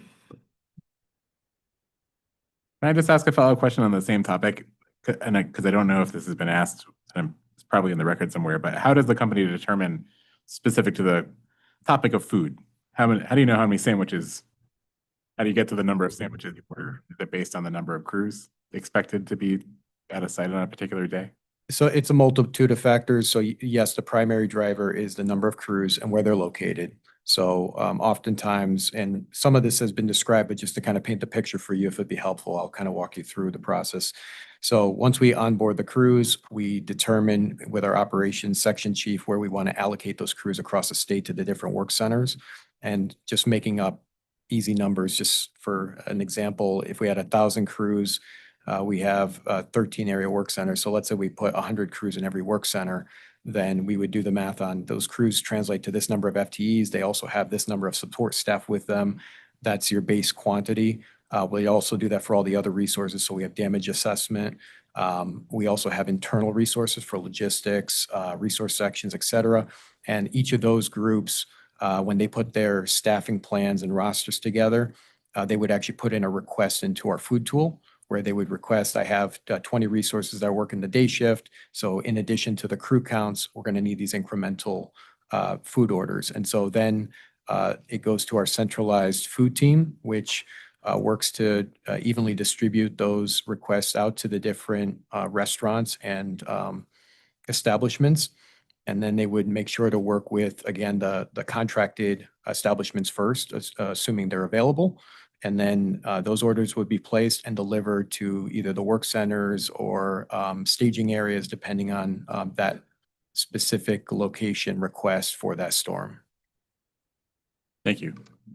I'll just add, as incident commander, typically breakfast and lunch have to be canceled by 5 p.m. the prior day.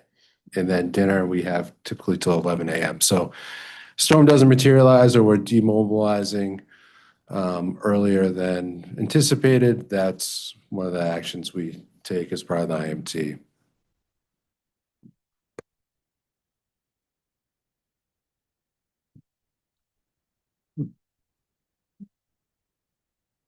Just to clarify based on what you guys said, in regard to, you guys mentioned that that the location of where like the contractors get their food is based on where like the best optimization is.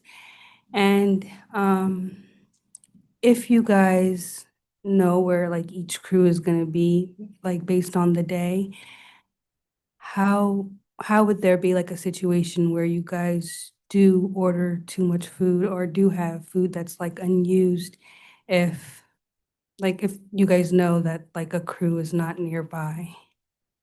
We plan in 12-hour periods, the restoration, and that defines where the crews will be. That's always fluid. It's not, we say 100 crews are going to be here and they're definitely going to be there in 12 hours from now. It's a fluid plan. You can't always be certain where the damages incur, where the crews are needed. So we are shifting resources through every one of these events continuously. So it makes it a big challenge for John's team, for the logistics team to mirror that.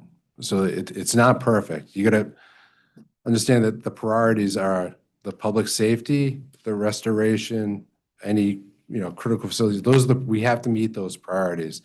And if we lose a couple hotels and lunches in the process, well, that's what's going to have to happen. But we do our best to manage it. And just to add to that, and I know there were some questions earlier about what have we done to improve over time. So one example, and I can't give you a specific date where they shifted, but I would say roughly in the middle of this time period, we looked for opportunities to drive efficiency in how we utilize and allocate those meals to the specific crews. And what we identified was the best way to get the meals in the hands of the crews was to provide the meals at the hotel rooms themselves. And so what we've been doing at least the last several years is providing breakfast and where possible box lunches to the crews before they leave their hotel in the morning. And then also having them have dinner at the end of the day, at the end of their shift. So that is a way where we've been able to maximize the utilization of the meals because we know how many people are staying there and we can give specific counts. The only caveat to that is when we move crews around, obviously we'll have to make those adjustments, but oftentimes because they're being managed by the hotels, we can turn those around quickly with the count. So if we have to make adjustments, we can make those changes pretty quickly because the hotels know who's staying at those hotels.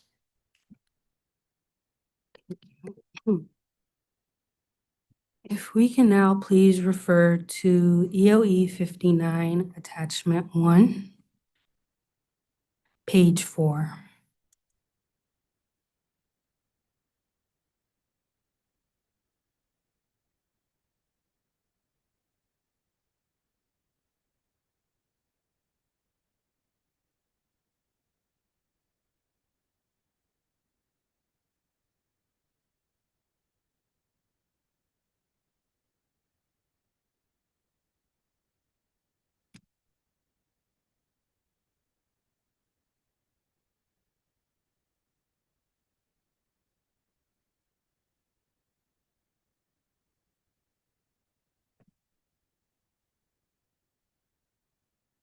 And just to confirm for the record, that's EOE 59 attachment 1, page 4.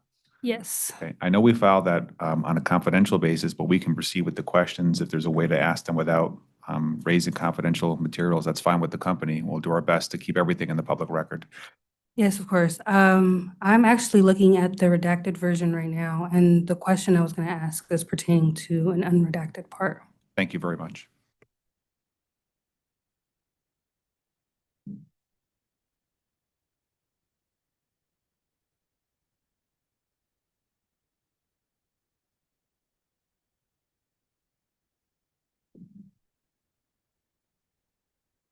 We're there.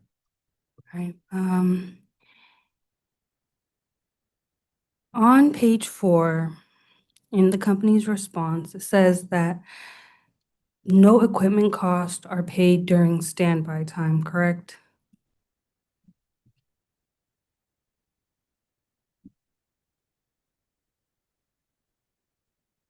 It depends on the agreement, but when we're talking standby time, I talk about the 2 hours that the vehicle is at the hotel, right? So you travel, you're on standby.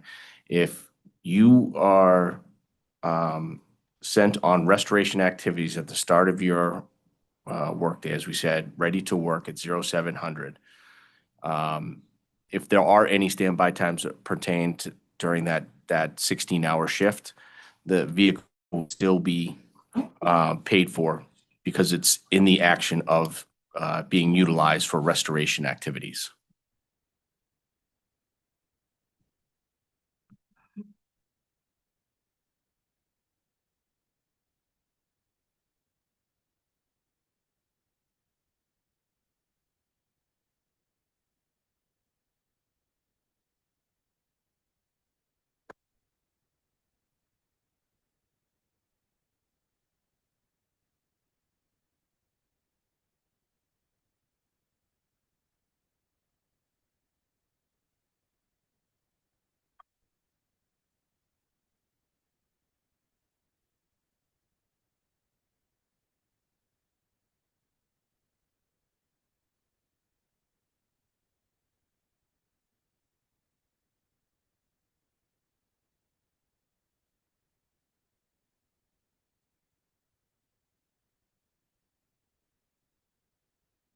Um,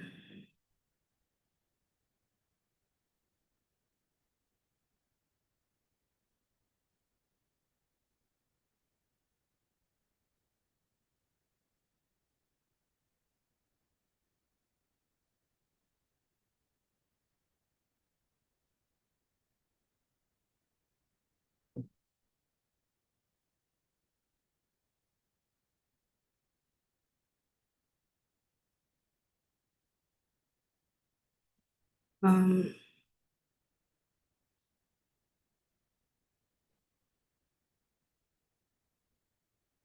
so just to clarify, um, when it says like no equipment costs paid during standby, does that only refer to those 2 hours you're referring to where they are covered for like post-mobilization?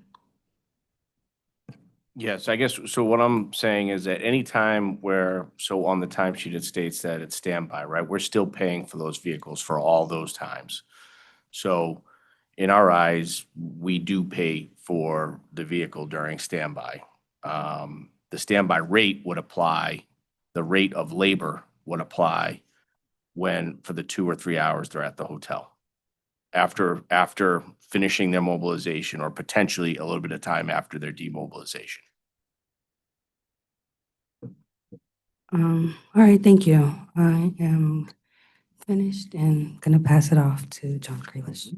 Mr. Chairman, I think that Ms. Mohammed asked some good questions, but there were a couple that the panel didn't quite answer, and she might have some follow-up. May I just ask her question again? Sure.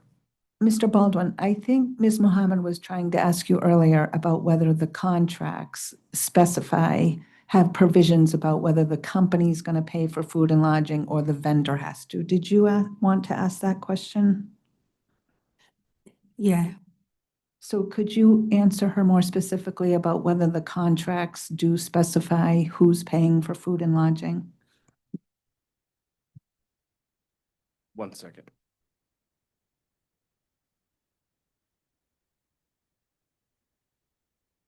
So the contract give the ability to do either or. So when the company directs that they will be providing the food and lodging, then that's included.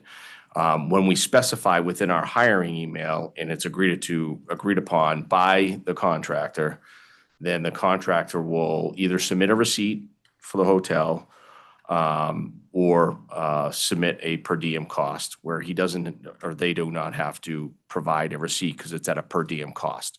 So there are basically 3 different scenarios in which food and lodging can be provided or be utilized or be charged by the contractor back to the company. That answer it? Yeah, thank you. If I could though, because I think you really got to a great, your summary at the very end got to what I think leads to a lot of questions, and it's around the word standby, because that as a word, it means different things to different people. And I think even, ourselves, when we've answered, these 1,600 questions, we've mixed up the term standby, but you kind of nailed it at the end. When we're talking about contractual rates, it's the travel time for the out-of-state contractors that are driving here. Then there's a short period of time that they've finished their travel. Now they're in Connecticut, they're at their hotel, they're on a standby rate until we've specified a specific time. Mark used 0700. Oftentimes we use 0600. We might use something different, but generally it's a very early start time. And at that point in time, they switch over to the working rate because they're at our direction at that point in time on what they're going to be working on. But for that next 16 hours that they're on the working rate, there are times during the day that you could easily use the word standby. You've finished your first job and you're standing by until someone is now assigned you your second job, or you've finished your second job and you're standing by while another member of your crew is getting a very specific piece of equipment. And I think sometimes that get mixed up, but to me, you kind of nailed it at the end when you said, when you're talking about standby, it's that short window between travel and when we specified now you're on the working rate. But so thank you for that. I just ask a follow-up, which is really just a clarification. I think like what I've learned today is that we shouldn't be mixing the concepts of pre-staging and standby billing. I think maybe is that an accurate statement? Yeah, because for us, they're all weather events, and oftentimes we're making these crewing decisions well in advance, depending upon the size of the storm and the competition for crews. And at that point in time, we're not thinking about, is it pre-staging or is it a major event? It's a major event. That's what we're planning for. And it's really only until reality hits and the weather does what it does, and there's a certain number of trouble spots. Generally, in almost all situations, we're still responding to some number of trouble spots. And then depending upon that reality, some of them rise to the level of a major event, and some of them rise to the level of pre-staging, but we're certainly not thinking about that in advance. In advance, to us, it's a major event that's heading our way.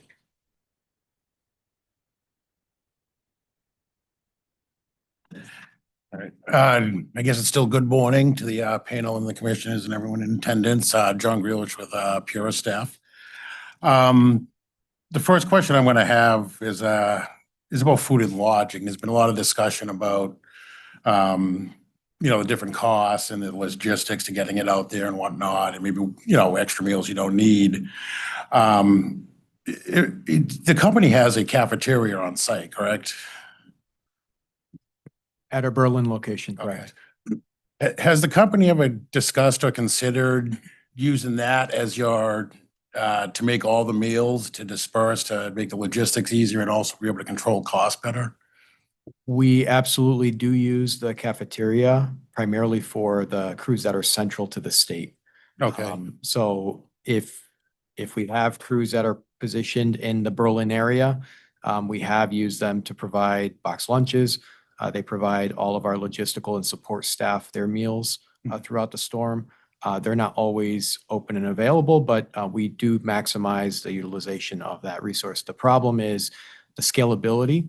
They don't have the capabilities of feeding the entire workforce during a major event Okay, and also getting it out to the extremes of the state, all four corners. So we utilize the local establishments to be able to provide that as the most efficient resource. okay, so you use it when it's feasible, when you can, and, Exactly. but inventory could be an issue and whatnot, for the cafeteria to make the meals. I can't definitively say it's every storm, but I'd be surprised if it's not almost every storm that we utilize them to the Okay. extent possible.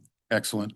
I'm gonna come back to food and lodging, but that was just a question I thought about it to be back in the back and forth right now. So that was a new one for me. So thank you for participating. So I'm gonna start off the way. I want to talk about, well, I should say, and most of my questions are gonna be if unless otherwise stated, is gonna be referencing RSR 106 as kind of the background. And I'm gonna start, well, do you want a moment to get there, or? All right. 106, RSR 106.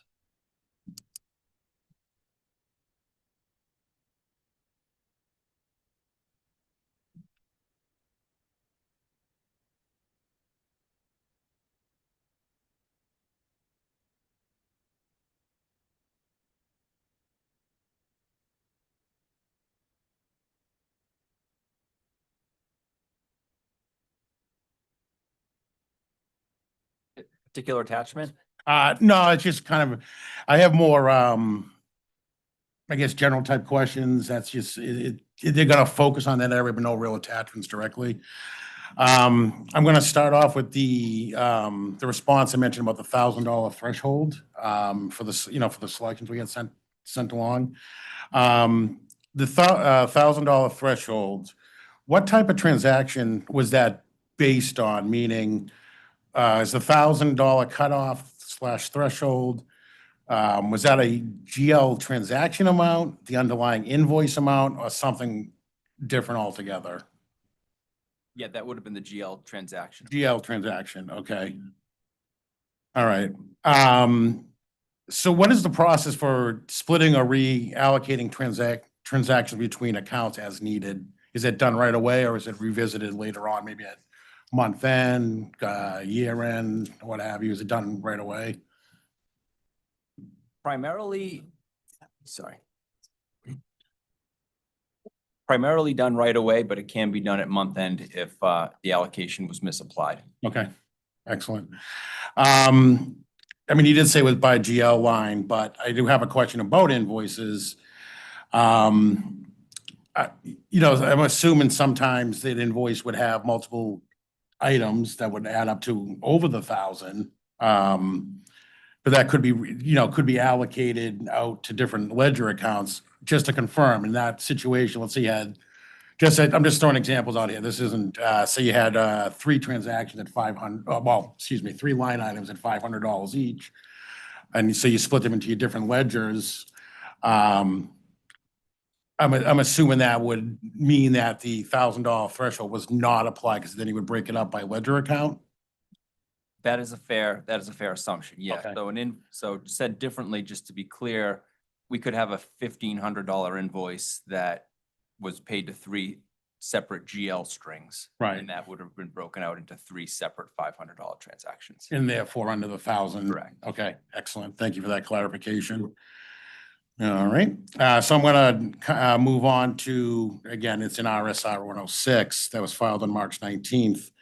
The company acknowledges that some documentation, specifically competitive bidding and sole source documentation, is forthcoming. It's been deferred currently.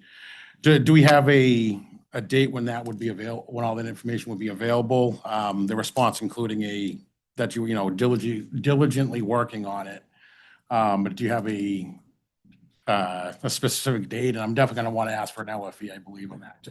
I believe we've already provided that. You did? Okay, all right. Do you know what the number is by any chance? It was provided on March 25th. You're saying the number of sole sources? Yeah, or exactly. bids. there were no sole sources related to this subset, given the nature of the work. The number of competitive bids is not something I have offhand, but it has been submitted. Okay, excellent. Thank you for that clarification. All right, so I'm going to move on to what I'm going to mention that I would call waiver requests. And again, referencing about the selections we got sent along. In discussing direct labor, the company mentioned that the supervised authorization documentation for storm labor assignments does not readily exist. With that being the case, how does the company control for the risk that non-storm labor gets charged for storm work orders without some sort of review, or what is the process that you go through to make sure it stays in the correct buckets? So in our payroll system called Workforce, so the time is put in and every week there's a review and approval of those timesheets. So that happens on a weekly basis, even though some employees may get paid bi-weekly. Okay.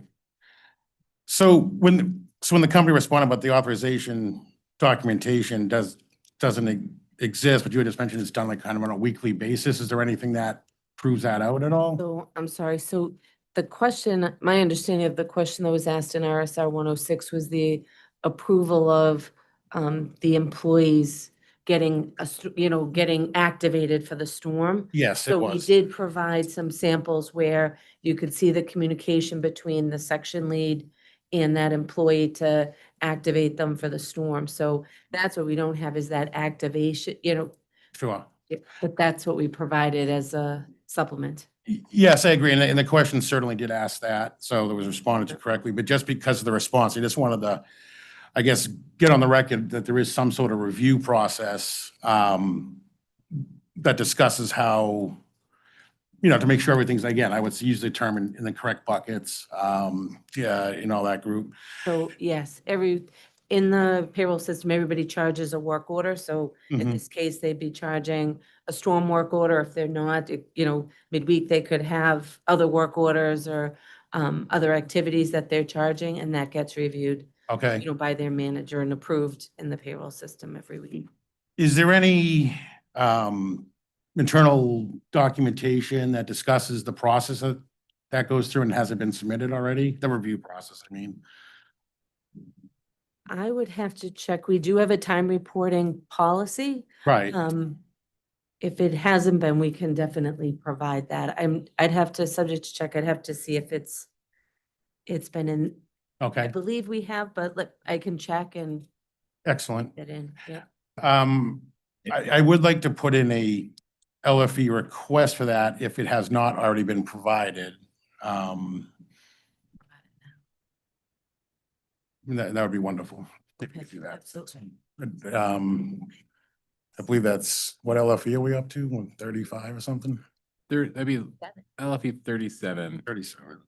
Well, I guess I can ask Eversource, did you want to label that as a read-in for now? Just because I think part of the question was, has that already been provided? We could do that as a read-in if it has, or we can just label a late file. It's up to the company.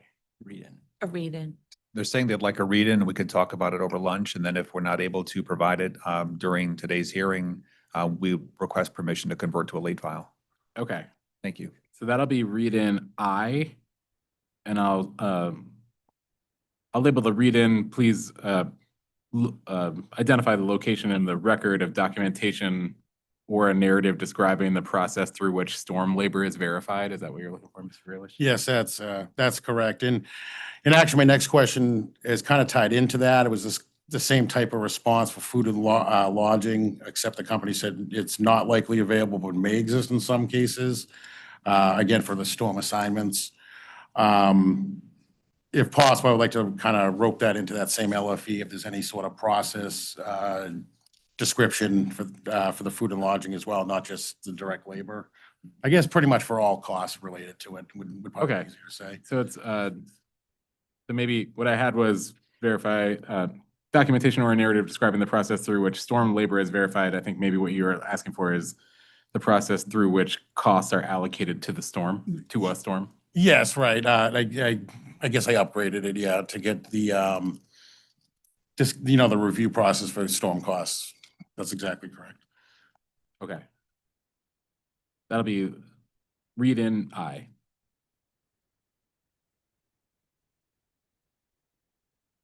Okay, so I'm gonna continue on direct labor here.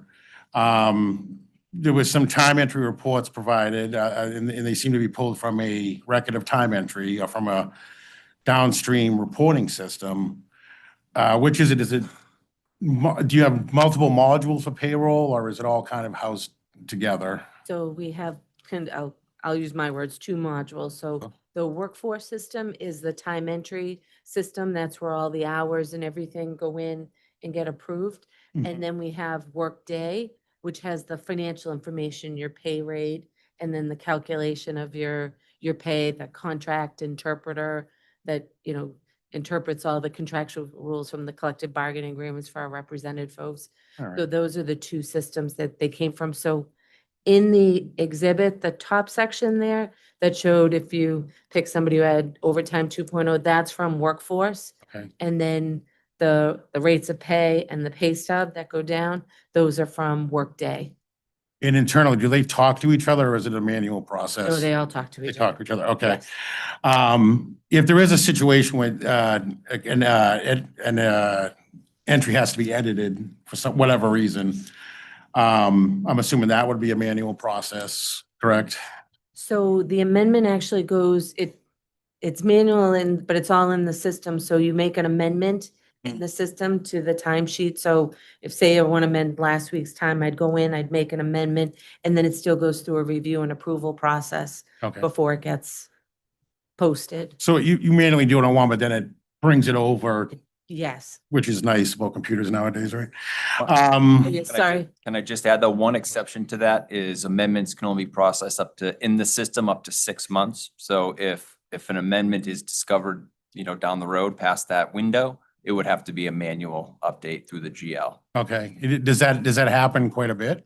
I would say no. The rule is more, it happens through updates in Workforce. Okay. Through the system, but just wanted to point that out. That is one limitation to that. Okay. System amendment. Can you think of any such circumstance where that happened in, say, the last year or two, where you had to go after 6 months? Because I would assume your month-end process would kind of include that kind of, those kind of items on your checklist to finish everything up. Can you think of any situation where it did occur? I can't think of any specifics off the top of my head. Okay. But you did, you know, you highlighted a good point, which is, yes, we do have a monthly review of all costs. You know, we do budget reviews and look at the actuals versus budget. And that is typically where we would catch items like this and work through the payroll process. Okay, yeah, no, excellent. I mean, thank you for the explanation. I'm not going to ask for an LFE or anything for that, because I come from that world, so I understand the month-end process a little bit. So, but thank you for your answer. I do appreciate that. All right, so I'm going to move on to, I apologize. I do have one more for affiliate and mutual aid labor. So the 57 direct labor transactions, how many involve employees from affiliated utilities or mutual aid utilities rather than the company's own employees? And for such transactions, has the affiliate or mutual agreement been produced and provided? And what is the document reference, if it has been provided? Just.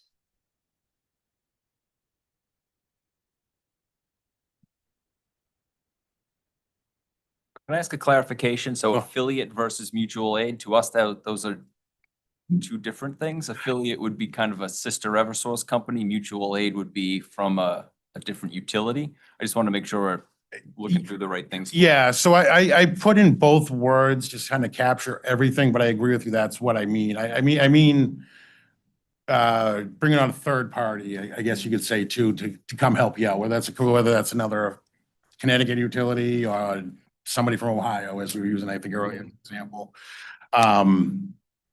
Yeah, so I kind of used them both, but you're right. It's meant to be a catch-all for anyone that's not directly in your organization, I guess you could say. Okay, yes, because mutual aid from a non-Eversource utility would be an outside service. It would show up as an invoice. Okay. I just want to, because I know we're kind of looking at labor, so. Yeah, yeah. Whereas if it was affiliated, meaning another Eversource utility from Mass or New Hampshire, they would show up on this labor report, on Okay. the labor selection that we're looking at, because they would use the same payroll Okay. system. Does that make sense? Yeah, it does. And actually, that's why I was asking. That's one of the reasons why that question was asked. I wanted to kind of get clarification. Basically how that worked essentially. For that type of labor, this was kind of alluded to earlier today, I believe. How is the applicable rate something else? When you are hiring folks from another organization? Do you have to pay them a premium, I guess you could say, or is it just what they normally get in? In Eversource, so we follow the collective bargaining agreement, so there's no, so whatever's in there, so there were 4, I think there's subject check, I believe there's 4 in this sample that did come from Massachusetts, and that union agreement does have, there's a premium that's in there based on the contractual language, and we provided that at the bottom of each of those sample selections. Yes, I did see that. I just wanted to kind of make sure that that was a consistent treatment, essentially. Can I just ask I'm just curious, a question. How does that work does Massachusetts, let's say the Massachusetts electric utility helps Connecticut situation and shows up on Connecticut books, where does the Massachusetts utility see offsetting revenue on their end the same way that they would if they provided mutual aid, like via an invoice? Like, how does that balance out? Given that Massachusetts ratepayers are paying those same people to be doing work in Massachusetts, but then they're doing work in Connecticut instead. Normally, it's my understanding if in a mutual aid situation, if those folks went to New York, they'd invoice New York, and when New York made that payment, there'd be revenue that ultimately credited back to Massachusetts ratepayers. I assume. I'm not in Massachusetts. That's how it works here in Connecticut. So It's just at their cost. So there's. right. I understand the pricing. I guess I was just curious about whether how the arrangement of how Massachusetts is made whole for the fact that they're paying that their ratepayers are paying for that labor, and then Connecticut ratepayers are also paying for that labor, right? At all else equal, unless there's some sort of offset in Massachusetts. Yeah, I'm not. Yeah. I'm not sure I'm understanding the question. Hold on. Okay. So Oh. Hold on one second, Okay. sorry.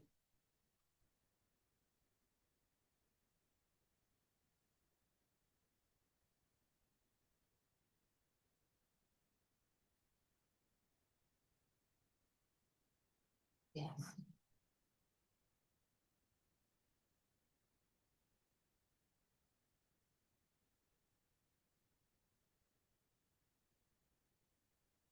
Sorry about that. Oh, okay. So, the labor that's going from, in this case, and Star Electric to CLMP is incremental, so this is, oh, sorry.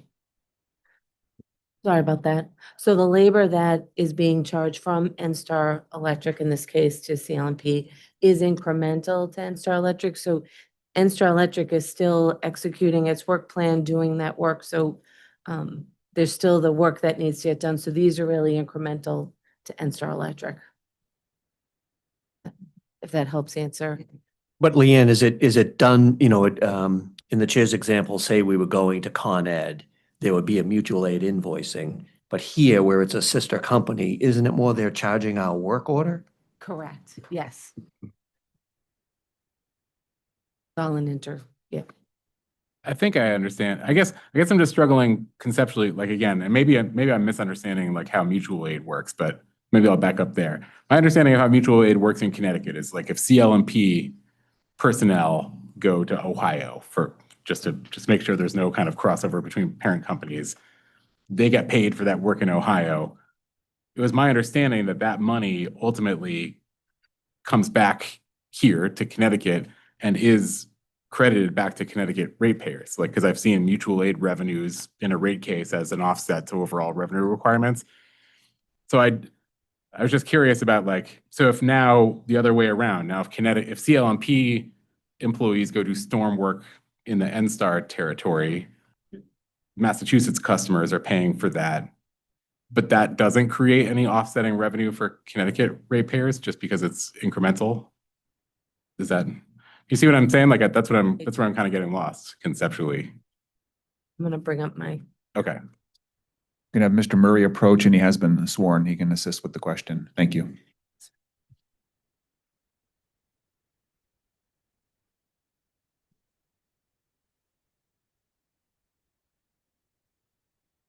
So if I could just restate the question. So the question is, if Connecticut, like line resources, are working in Ohio, for example, I think was your state, they're then receiving, as a company, we're receiving revenues for those services provided. I think that, so there's also offsetting expenses, right? So if we just look at a single lineman, for example, if they go to Ohio and they charge, let's say it's $1,000 for their labor, we're going to incur an expense for that labor, for that employee, and then we're going to bill that labor to the Ohio utility, and that revenue is going to come in as an offset.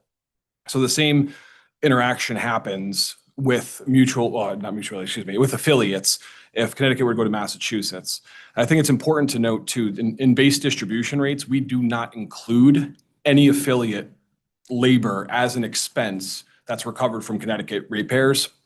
So to the extent in, let's say, a test year, Massachusetts employees assist non-storm related because there's no storm costs related to labor included in base distribution rates, other than, we'll talk about minor storms maybe later, but for these types of events, there's no labor in base distribution rates. So we don't have any affiliate labor in Connecticut related to Massachusetts or New Hampshire employees. Those are all removed as part of the base distribution rate case. So those customers in Connecticut are not paying for those expenses.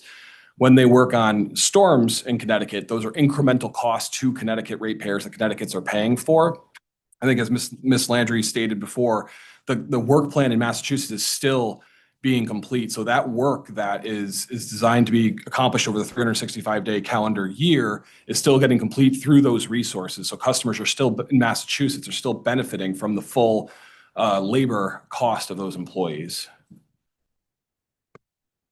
I think I understand all that, except I'm still getting lost on the first part. Back to Ohio, you mentioned that there's the expense incurred in Connecticut of sending the crew to Ohio, and then there's revenue to offset that expense. But doesn't that revenue ultimately, doesn't that revenue ultimately end up being shown as an offset to rates that Connecticut ratepayers are paying? I'd have to take that back to see the exact accounting behind those revenues, but certainly there would be an expense and an offsetting revenue. How that's reflected in rates, right. I don't know if it's more of a balance sheet transaction rather than showing an expense and offsetting revenue, but there would definitely be no net impact to Connecticut ratepayers for that mutual aid assistance. That I understand. I just don't have. My questions are probably better for the revenue requirements panel, and maybe even better in a rate case. I was just really curious. I am the revenue requirements panel today. You just got me. Okay. No, we can definitely take that back as a late file if you'd like. I just don't know the pure accounting behind it, behind the mutual aid support necessarily, whether it, like I said, it flows through expense and revenue, or whether it's more of a balance sheet transaction that those expenses are deferred as a receivable from those from those mutual aid services, and then that receivable is then paid off once we receive those revenues. I just don't know the detailed accounting behind it, like the FERC accounts, how it would flow through potentially a base distribution rate scenario. I just do know that there would be no net effect on Connecticut ratepayers for those services. Okay. I want to ask you for your late file, and I'll calm down because it's not actually relevant to this proceeding at all, because this isn't, there would be no impact to the storm costs here, but maybe we'll talk again at the next rate case. Sure we will. If I could chime in, because, and this might be redundant, but is there any corporate, and again, maybe it's a rhetorical question, but is there a corporate level analysis then of how this all works among the entities in the footprint, the affiliates, that's either a reporting to FERC or the SEC, as far as, again, because of the commingling of both expenses and revenues, you know, again, that are characterized as affiliate transactions. I mean, and I guess I'm asking too, like, does the corporation assess these things at that corporate level? Not just actually with expenses and revenues, but also with regard to financing, since that's another issue came up also, different panel, I realize. But is there any corporate level analysis or public reporting of any of this? I'd have to take that back because I know we do file certain reports like for Form 60 with regards to the service company and the services that they provide to affiliates. We also have some affiliate transaction reports. I just don't offhand know exactly where they're filed, if they're filed with FERC, with Pura, or if they're filed, you know, I think you mentioned SEC as well. So we could definitely take that back and you identify specifically where we look at affiliate transactions and where they're filed. Okay, appreciate that. Do you have that, Mr. Chairman? Nope. I can. Just an inquiry as to reporting to either FERC or the SEC with regard to affiliate transactions in relation to storm revenues, expenses, or financing. Something like that. Thank you. Thank you. Okay, that'll be late file 37.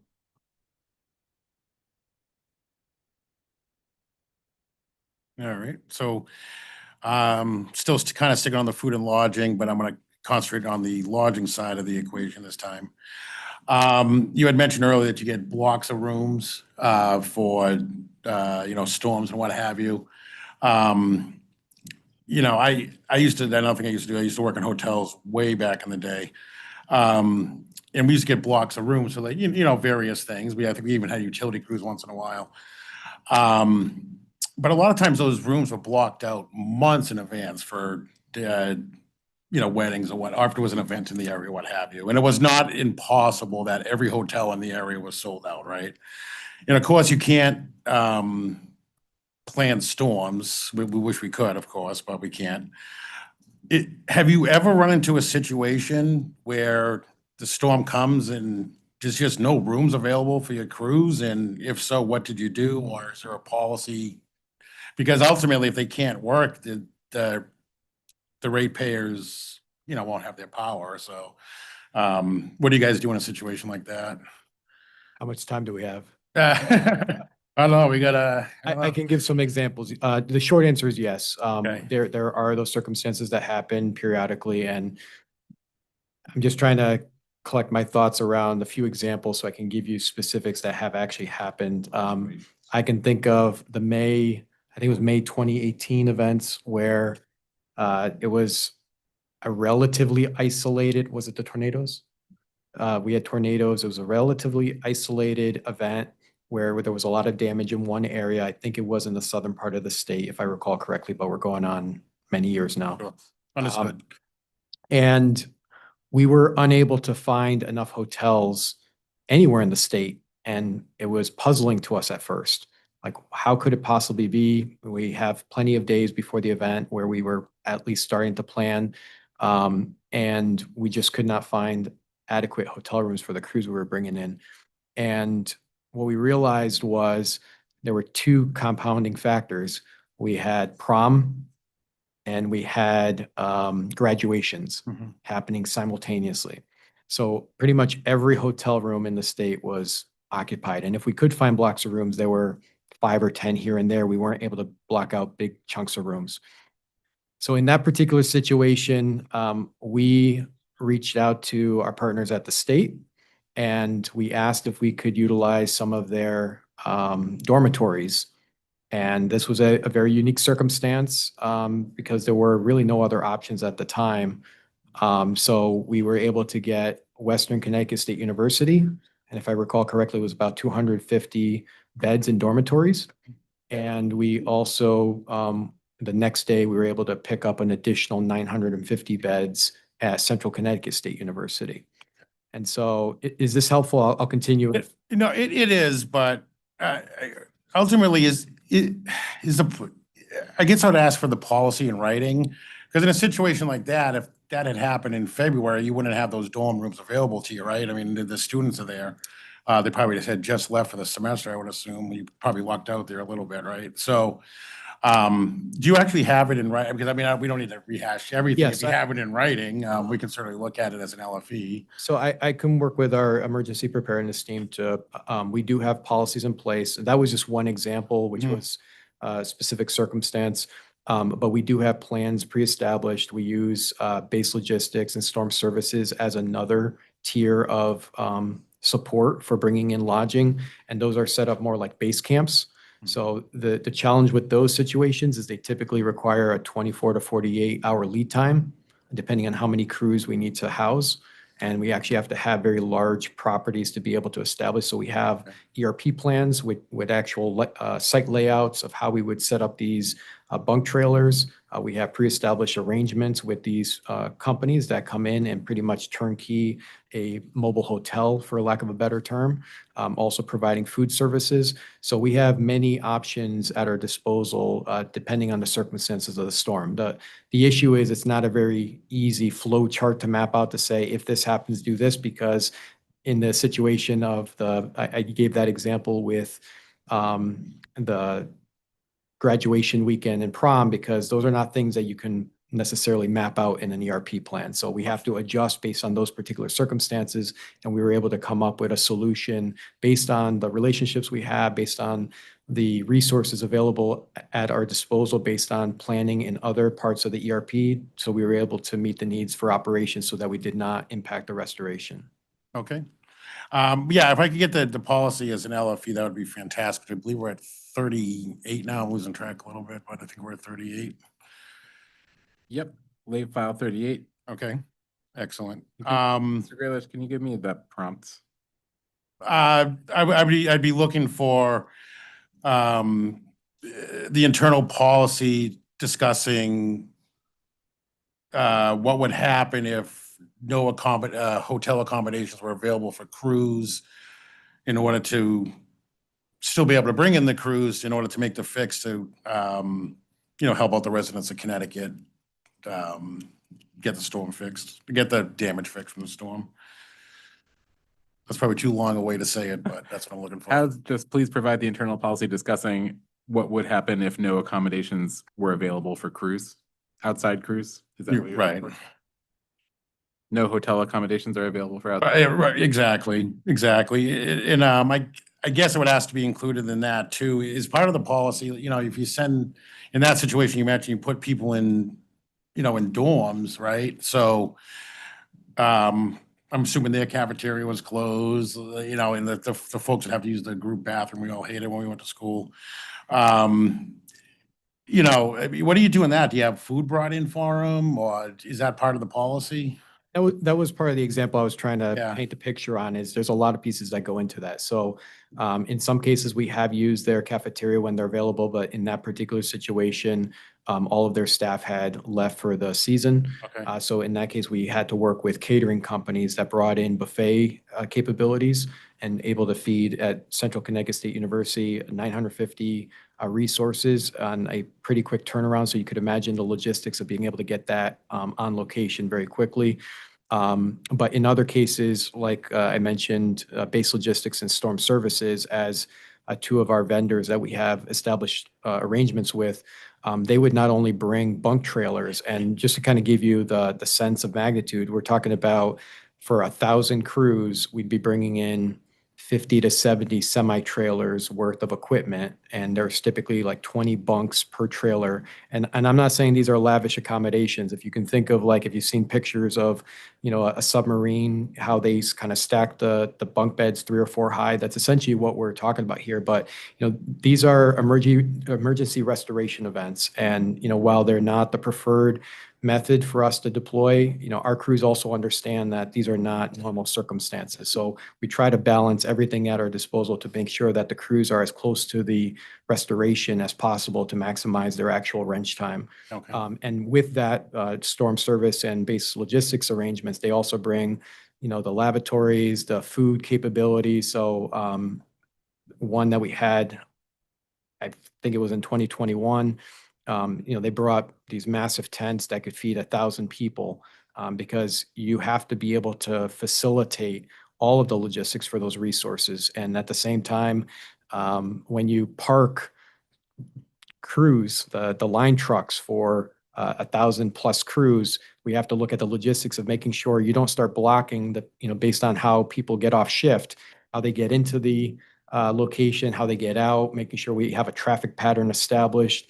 When they show up, they need to be able to drop off all the materials that they've collected from the job to discard them, but at the same time pick up the new materials. So it's a massive logistical plan that we have pre-established plans in place. And if those specific circumstances don't work, we will accommodate whatever parameter we can't figure out for that particular event. We'll adjust appropriately. For example, we'll take that same plan and apply it at another location that is available for that event or closer to the action. Okay.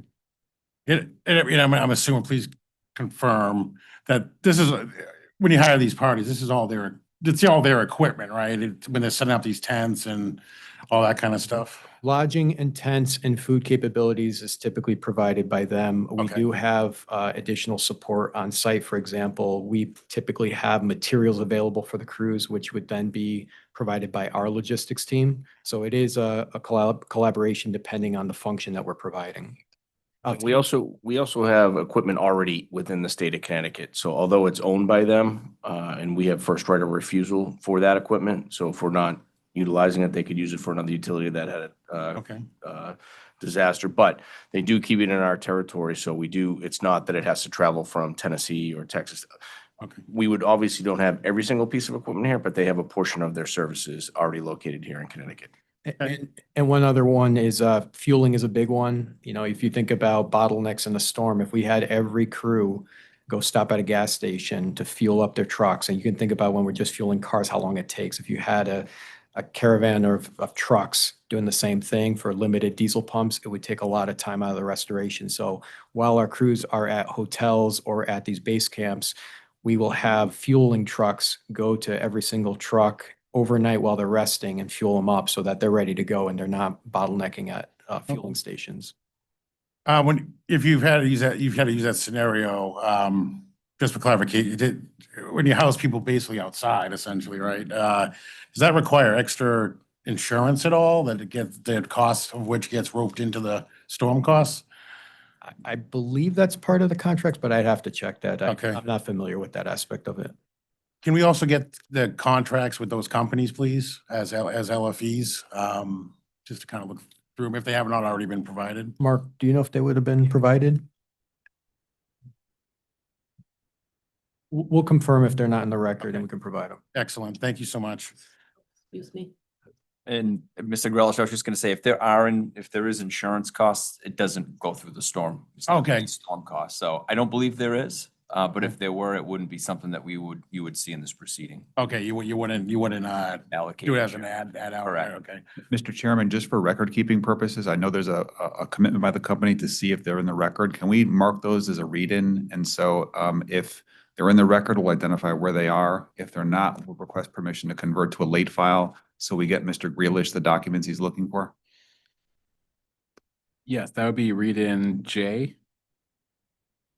And just so I can type it out, Mr. Grealish, do you want to? Yeah, so I'm just looking for the contracts with the third-party providers of the, I guess you'd call it the last resort lodging accommodations, and everything that goes along with it. For all the contractors you work with. I believe you mentioned 2, but if there is more, I would like them for all of them. Those are the primary 2. Anything else that we've implemented in the past is a culmination of our logistics staff putting that together Okay. for the unique circumstances. All right. So I have as read in J, please identify in the record any contracts with third-party providers of last resort lodging accommodations. Is that? Yes, that would work. Okay. And I just have one more question because a lot of them were asked by my colleague here, so I just have one left. So we had sent you the selections along on RSR 106, and we had some back and forth that we weren't going to look at all of them. And we originally sent you, I believe the number was 1,239 transactions, samples, I should say. Did the company have an opportunity to actually look at all the ones we sent along, despite not going to be sending along the invoices, and identify any transactions that, were incorrectly posted, duplicated, misclassified, or anything of that nature?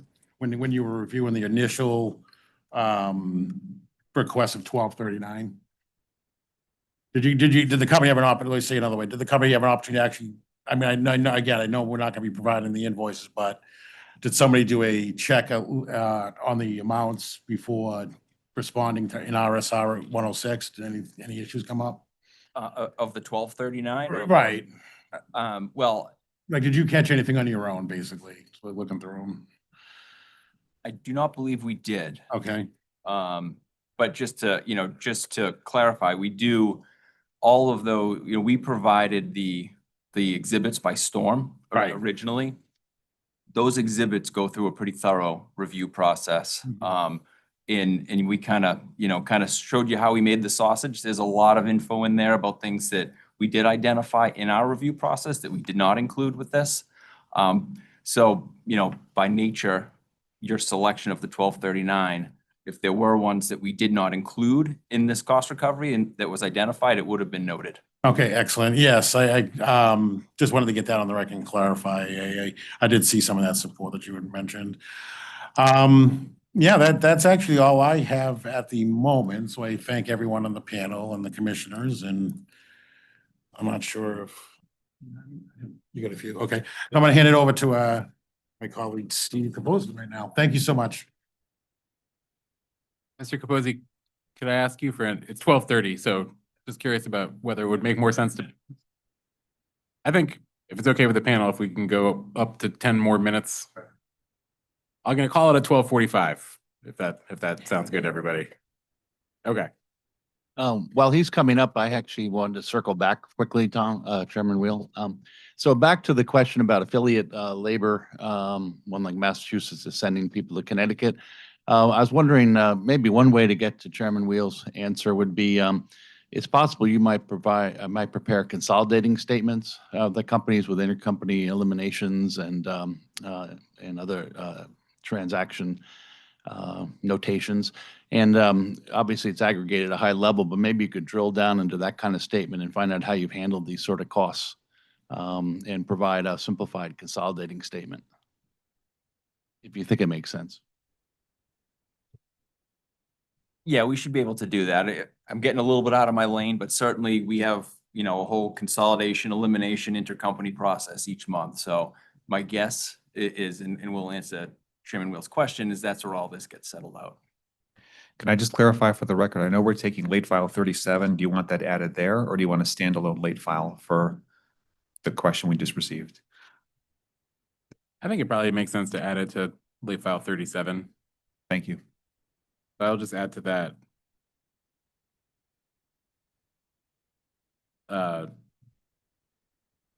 Please provide any consolidation reporting. Consolidating statements.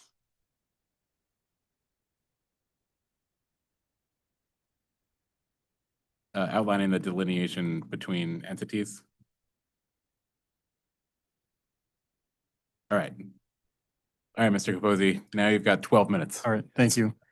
Thank you, Chairman. So good morning, panel. Just a few follow-up questions on some of the discussion this morning. So I think I heard the company's standard for restoration and for repair work is that any work charged to a storm work order will be to restore any work done to restore power, but also any repair work, permanent repair work that may come later. Is that correct? To restore the system to sort of the pre-storm condition? I would just say it would be work that was identified and maybe performed later. Okay. Just a change in the wording. Okay. With just the caveat again, that we've talked about a couple times, but much of that repair ends up being capital work. Okay. The permanent repairs and definitely not. And would some of that work be tree work as well? Yes. Okay.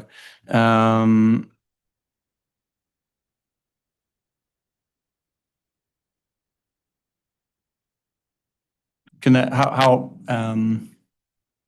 if I saw invoices for tree work, or timesheets for tree work that were done, I don't know, 3 months after a storm event, would that be unusual?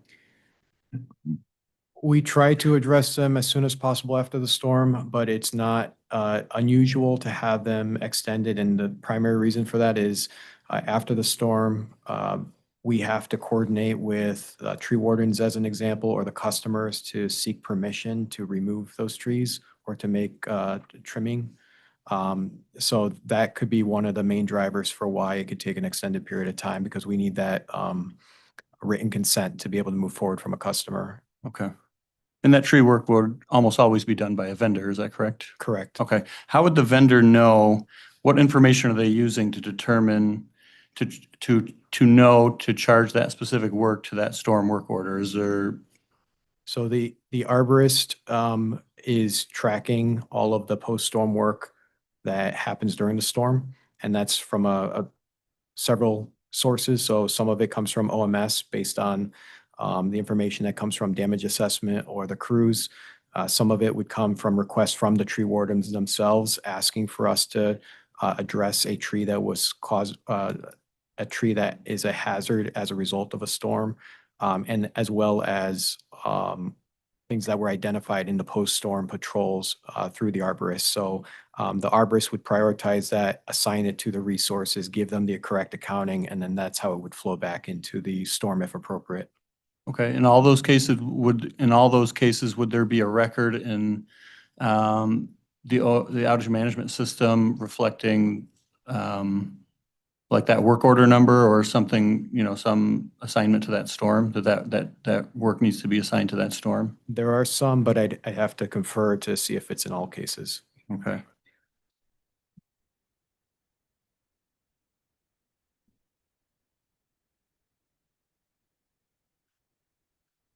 We're gonna have Ms. Turner approach, and she's been previously.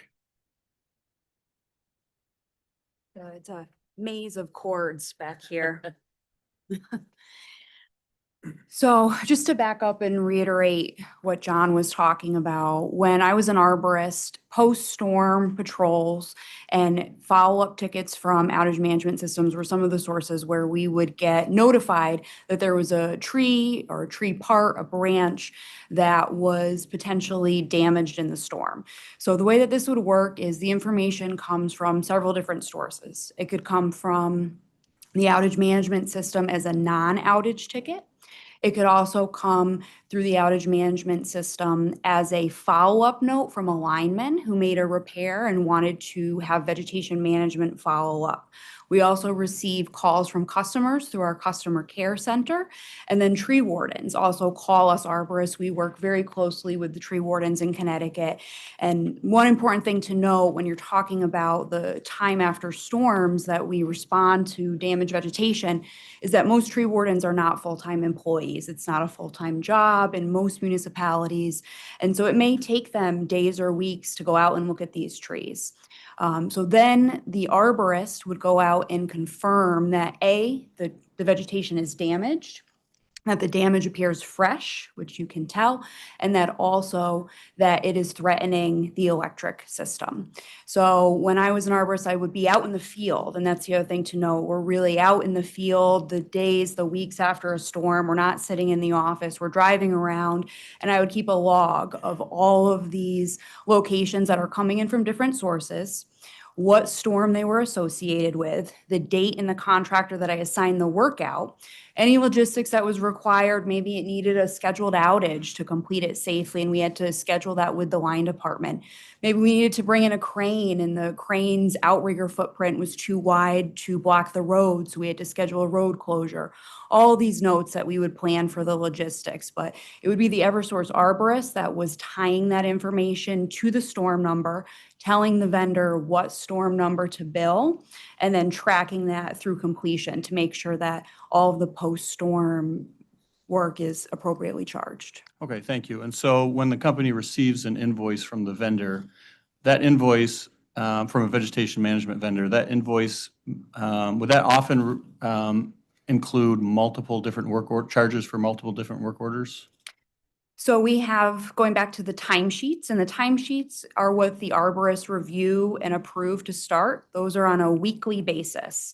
And so if you had a timesheet that occurred in a week where there were 2 storms with different accounting, that may be on the same timesheet, which would then be on the same invoice.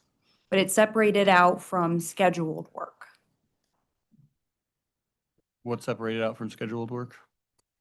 So we would have a separate timesheet in most cases for the storm timesheet, but if it would not be a separate timesheet for the different storm events. So you could have on Monday one storm event, and then you could have on Friday another storm event. Okay, understood. When the company is reviewing, I thought I heard testimony last week, and I think this is my last or second to last question. When about the company receiving an invoice and then kind of reconstructing it to confirm that the charges are valid, or in this case, when the company receives an invoice from a vegetation management vendor, what would the company do to reconstruct that invoice if it saw that the work was charged to a storm work order but the date of the work was, let's say 3 months after the fact? What's the process the company would follow to sort of reconstruct that invoice? Can I just clarify, when you say reconstruct, do you mean more just verify and? Yeah, I thought, okay, I was using that word intentionally because I thought that's the word I heard last week, but I could be wrong. So if there's a better word, I'm happy to be corrected. So I can start and Ms. Turner can help me, but it's essentially the same process for the arborist review. So the arborist is the one that has the firsthand knowledge of the work that is happening in the field and the work that the crews are doing.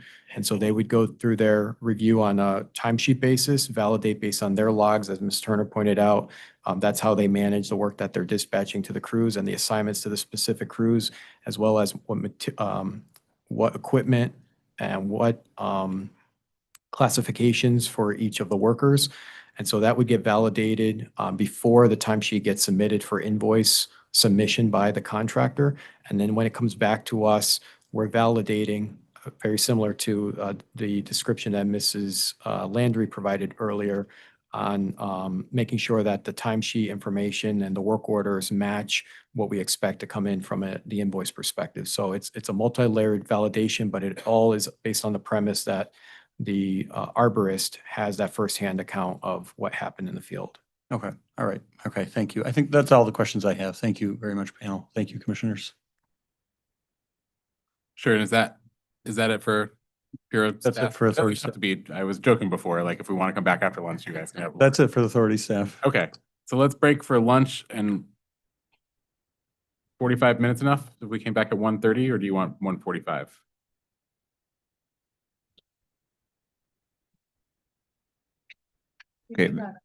Okay. If we could actually have an hour, would that be possible, Chairman? Sure, we'll take an hour, and I'm realizing that I skipped asking every other party if they also have cross, so we'll do that when we come back from lunch. Thank you very much. We appreciate that. At 1:45. Thank you. Thanks.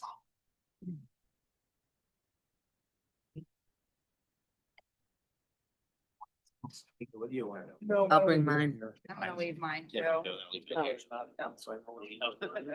I'm just gonna pull it back here so it doesn't get run Yep, perfect. You guys get up first. Mind if I? Oh, leaving the glasses there. What? I'm leaving the monitor. Yeah. Should I leave my, I was gonna leave these. Here's your purse. I don't want you to forget that. Oh, thank you. No. I'm gonna leave this. Down Oh. Yeah. So I don't have one of those backpack.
Okay, welcome back. We are back on the record in 25-12-13.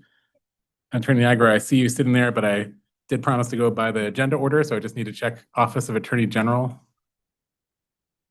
Who reserved the, maybe coming through the door? No.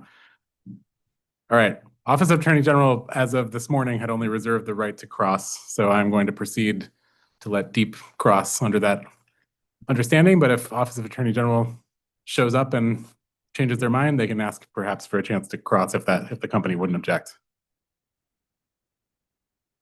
And Chairman, I just, before we proceed to cross, I do have one administrative matter, which is we talked about the 2 read-ins at lunch. If we have your permission, I can provide a status report on those. Sure.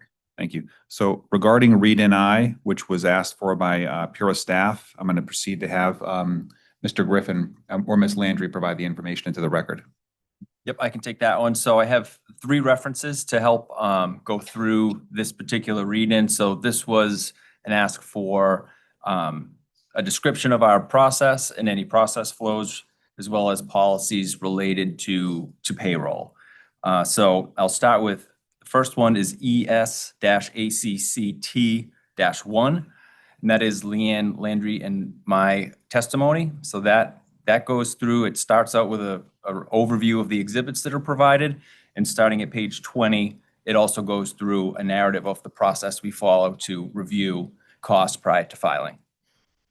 So that's the first one. The second one is ES-ACCT-4, which is a group of our internal policies that govern time reporting, our delegation of authority, our pro-card policy, and our reimbursable expense policy.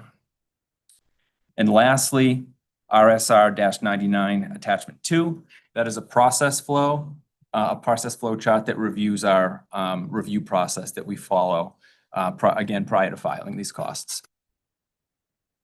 Okay, thank you. Read-in I is satisfied.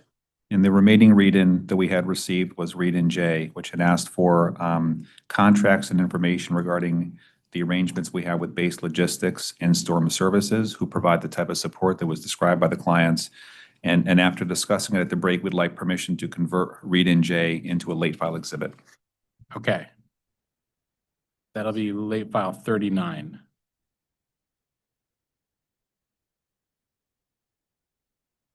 Thank you. And that completes our administrative matters. Okay. Thank you very much. Let me just check one more time. Is there anyone from the Office of Attorney General in the room? Okay. With that, we will proceed to cross from Deep. Go right ahead. Thank you. Good afternoon. I'm Susanna Nigro from the Department of Energy and Environmental Protection. I just have one follow-up question from some testimony this morning. You had indicated this morning with respect to unused meals that the company donates those meals to community partners, correct? Then what I'd like you to do, please, is to pull up EOE 796.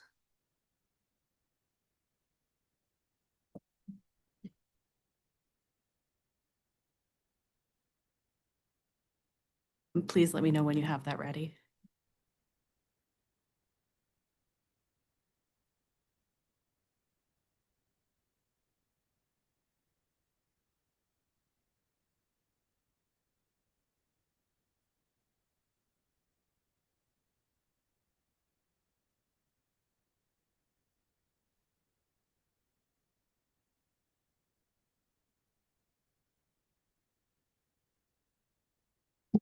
We're there.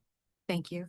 And in that discovery response, it indicates that the company does not facilitate the donation of unused meals, but encourages caterers and hotels to donate, and that the company doesn't follow up on that. I was just wondering if you could please reconcile the testimony. Yeah, it's a good question, and I kind of made reference to the fact that it depends on the type of meal. So oftentimes, if it is a buffet that is being provided, we can't donate those because they're open air, and as a result of food protocols, we can't donate them. For prepackaged meals, we have been able to do that in the past. So it depends on the circumstance. So I think this was in reference to the buffet policies, but we can double check that if you'd like. Thank you. That's all I have. Well, just I could add, sometimes it comes down to the timing as well. So most of these meals, they haven't been delivered. So that's when it's best from a, perspective. They haven't been delivered to us. So that's what I think we meant when we said it's coming from those vendors. And we actually ask, anonymous, don't mention our name, donate them from the vendor that actually was making the food. Thank you very much. Okay, thank you. I'm just making one last final call for Office of Attorney General. Yeah. Good observation. Okay, the Attorney General is pouring through every page of exhibits in a different docket, perhaps. All right, with that, I think we're ready for redirect from the company.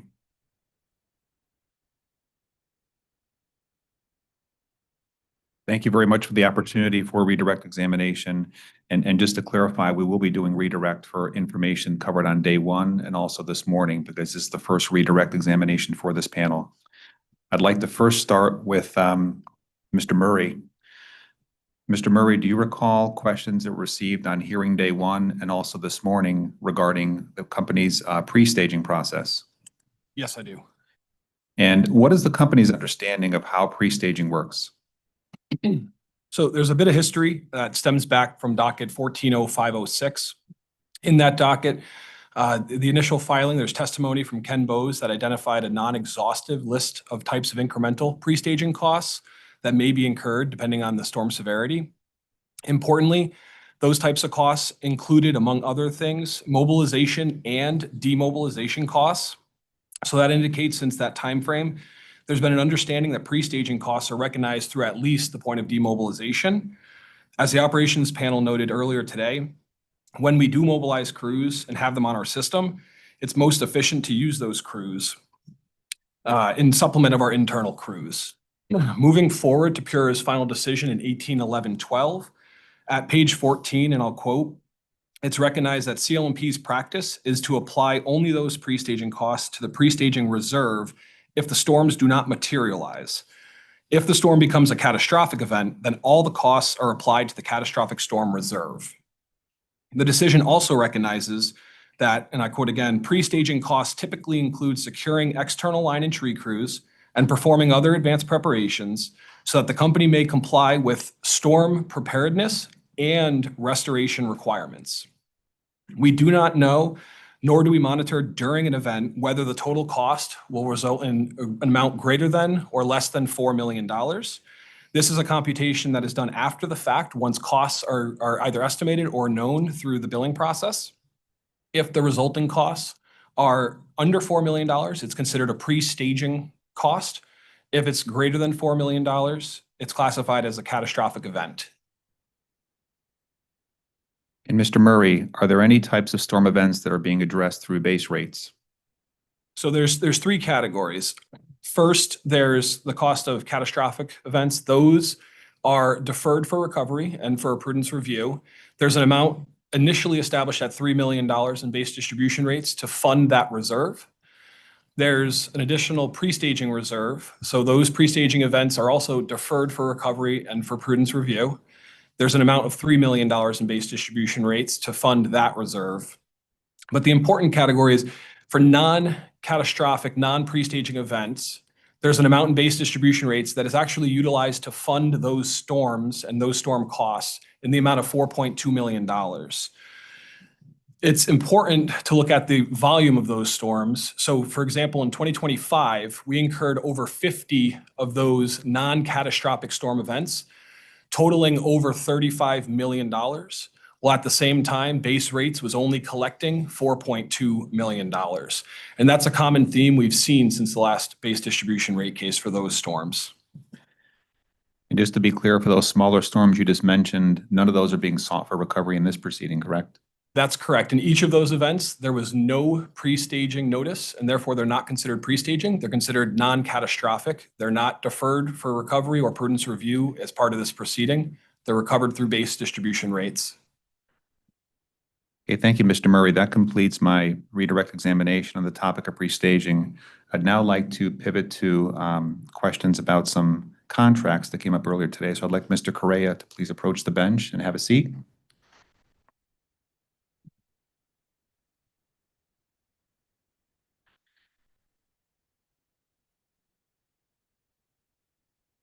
Mr. Correa, do you recall this morning you received a question from Mr. Parent of EOE regarding EOE 937 Attachment 1, which concerned when are contractors allowed to charge the work rate for events? Do you recall that line of inquiry? Yes.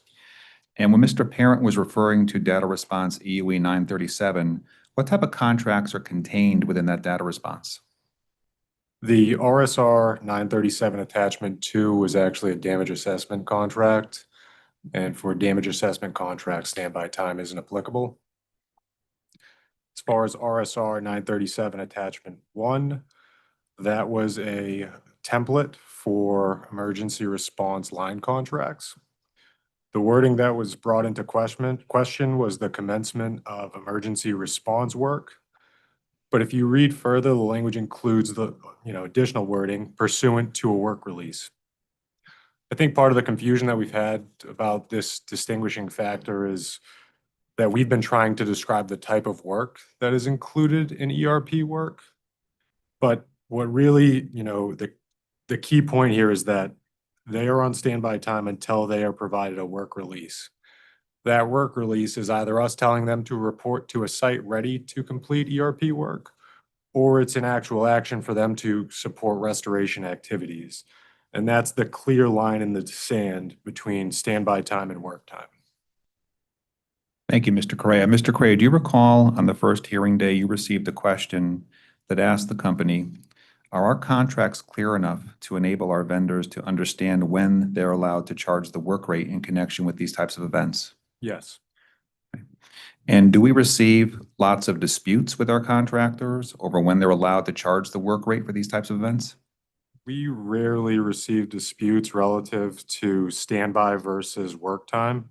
I think this context and distinguishing line is pretty well understood. I would say it's very well understood by both Eversource staff as well as suppliers, particularly given that the clear line in the sand is us telling them to report to a location or to complete restoration activities. So I do think that that is absolutely clear within the contracts. Okay, at this point in my redirect examination, I'm going to pass the microphone over to my colleague, Attorney Kimball, who will proceed with some additional topics. Okay, we're going to be referring to some charts that are in the record. So we're going to bring them up on the screen, but we also brought some hard copies if it helps to look at it in front of you. So just let us know. Okay.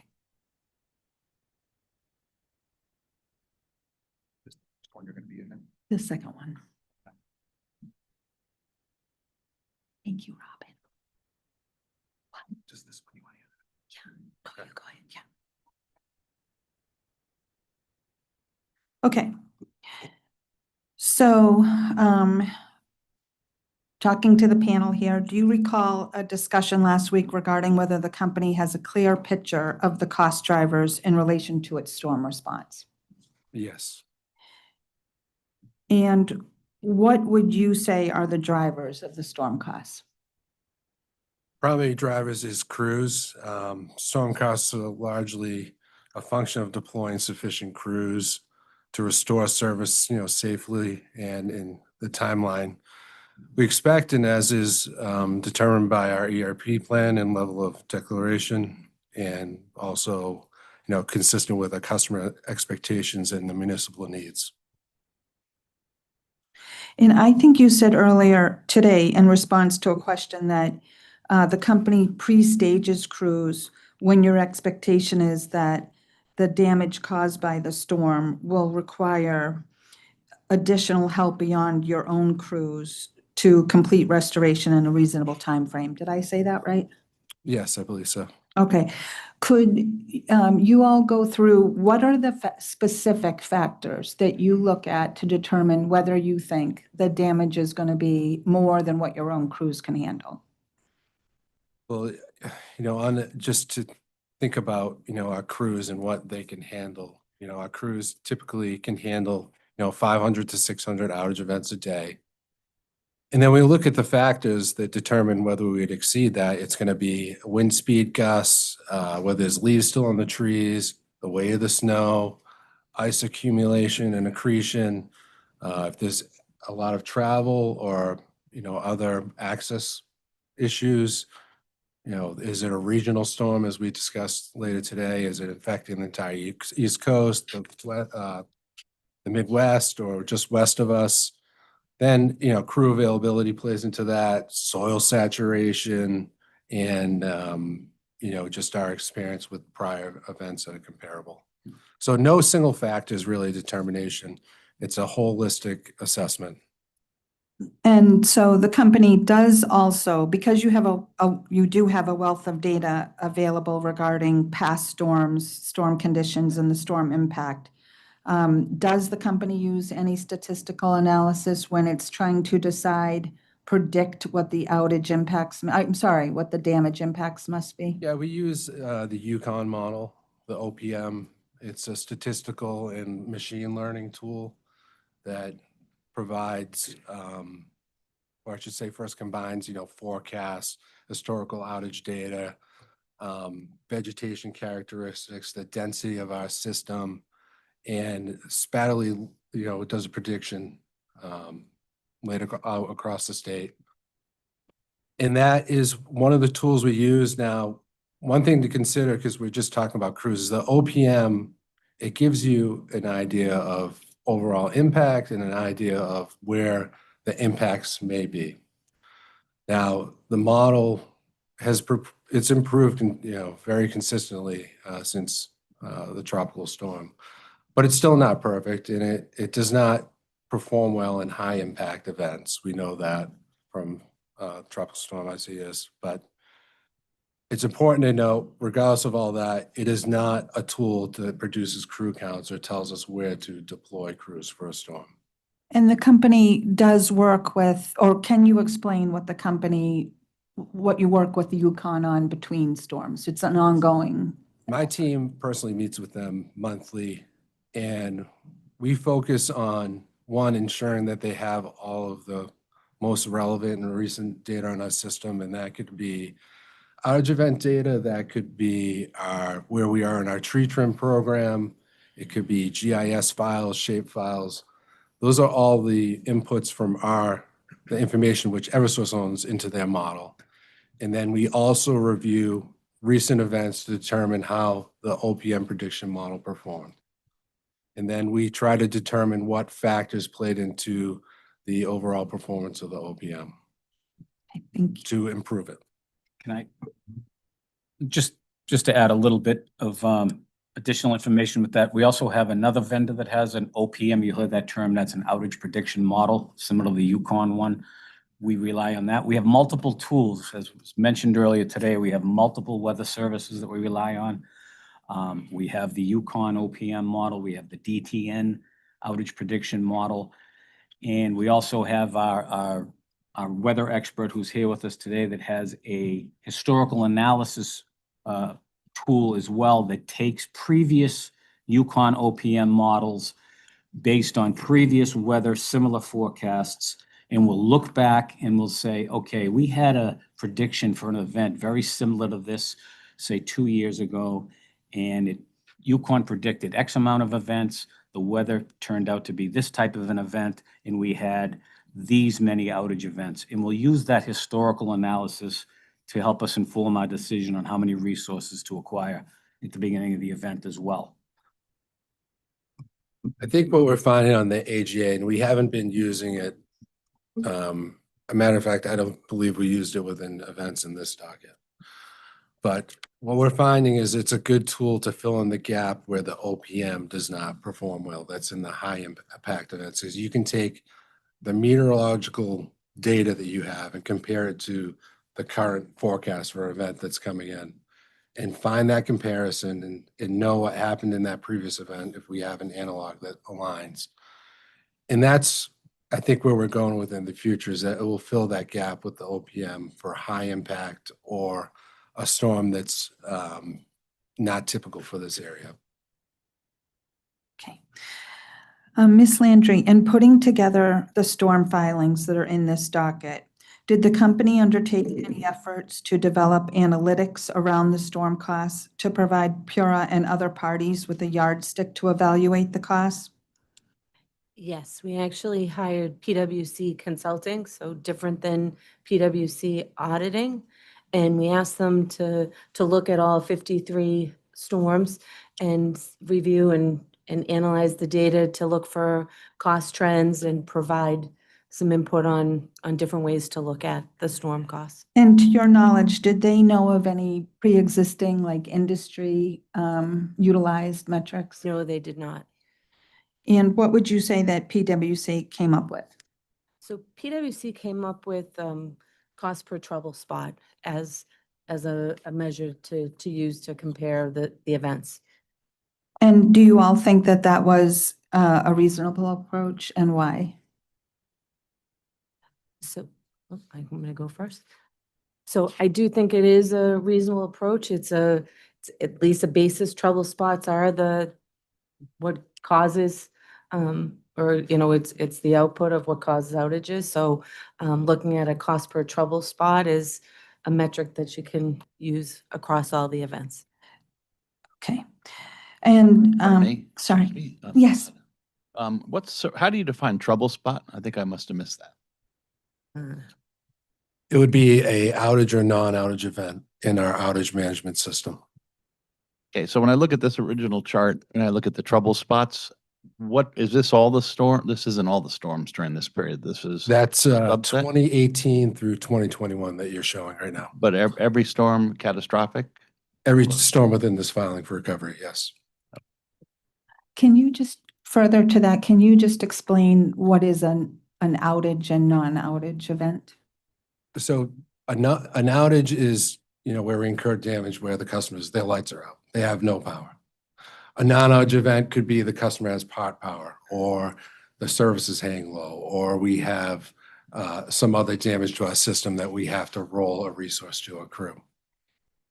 And could you just also explain why we're here, because it will pertain to what we're going to go to. Could you explain, I may not be using the right terms, but FPS 1, 2, and 3? Are you using those terms, or is it another term? For your blocked roads? Oh, yes. Yes.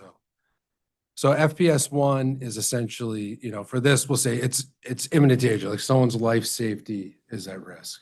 So that is an event in which we have to respond to and get someone there within 30 minutes to, you know, make it safe. Or it's typically, you know, it's typically motor vehicle entrapment or a structure fire. Those are the most common FPS 1 calls. Going back to Commissioner Smith's question, so literally a trouble spot is a single connection, customer connection outage?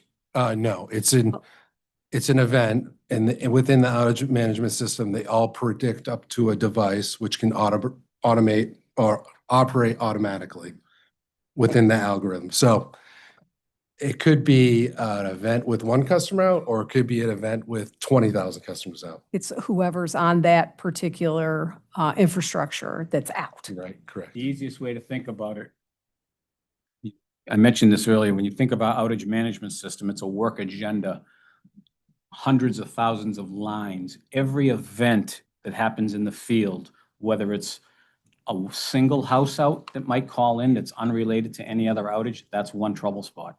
The next line could be an area outage with 1,000 customers out, one line item, that's a trouble spot. Those are outage trouble spots. Then there are multiple calls besides the FPS 1s, 2s, and 3s that are non-outage. Might be a cable TV wire down on the road, but we get the call because the first responders aren't sure whose wire it is. And we have to roll a truck to every single one of those. So trouble spots is basically an event in the outage management system that has to be responded to. But by itself, it doesn't tell you a lot.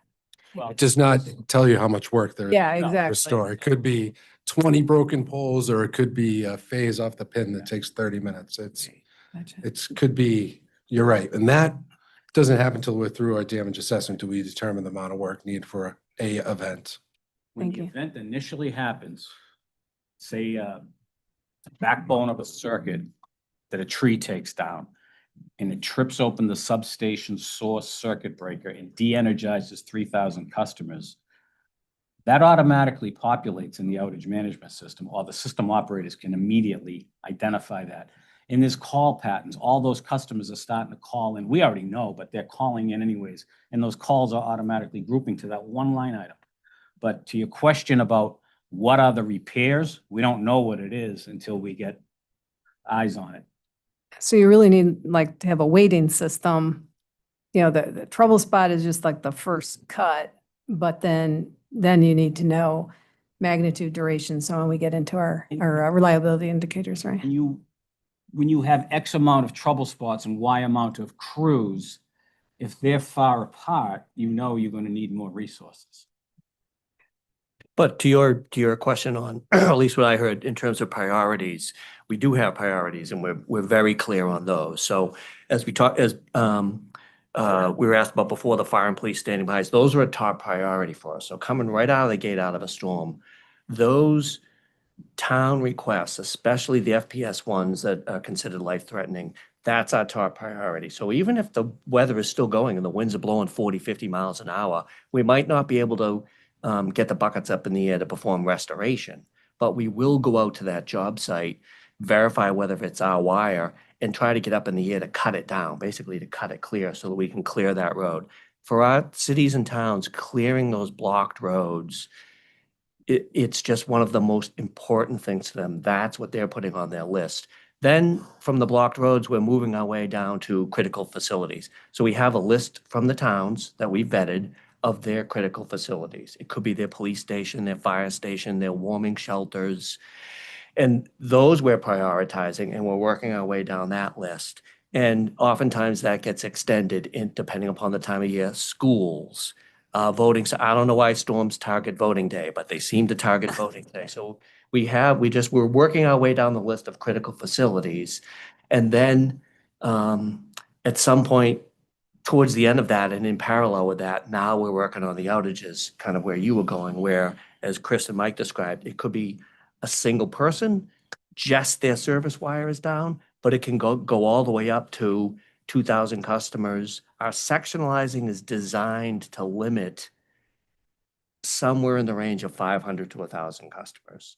That doesn't always work. You're designing the system such that you have multiple feeds, so you have multiple sources. So if one tree comes down, you're going to sectionalize down to a smaller number of customers. If two comes down, you have a shot at it. If 4 or 5 are coming down and they're cutting you off from all your sources, obviously you can still have a large outage. But we're very rigid about working our way down from the largest outage to the smallest outage, because we found that one restores customers the fastest in total, but also it's the most equitable way to do it. You're just working your way down the list. It's science. What's the biggest outage? That's the next job that we're going to.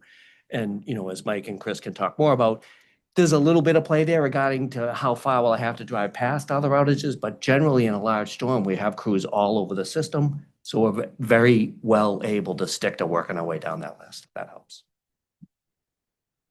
Okay, so we're going to turn our attention to exhibit IMT3. Do you have that in front of you, all of you?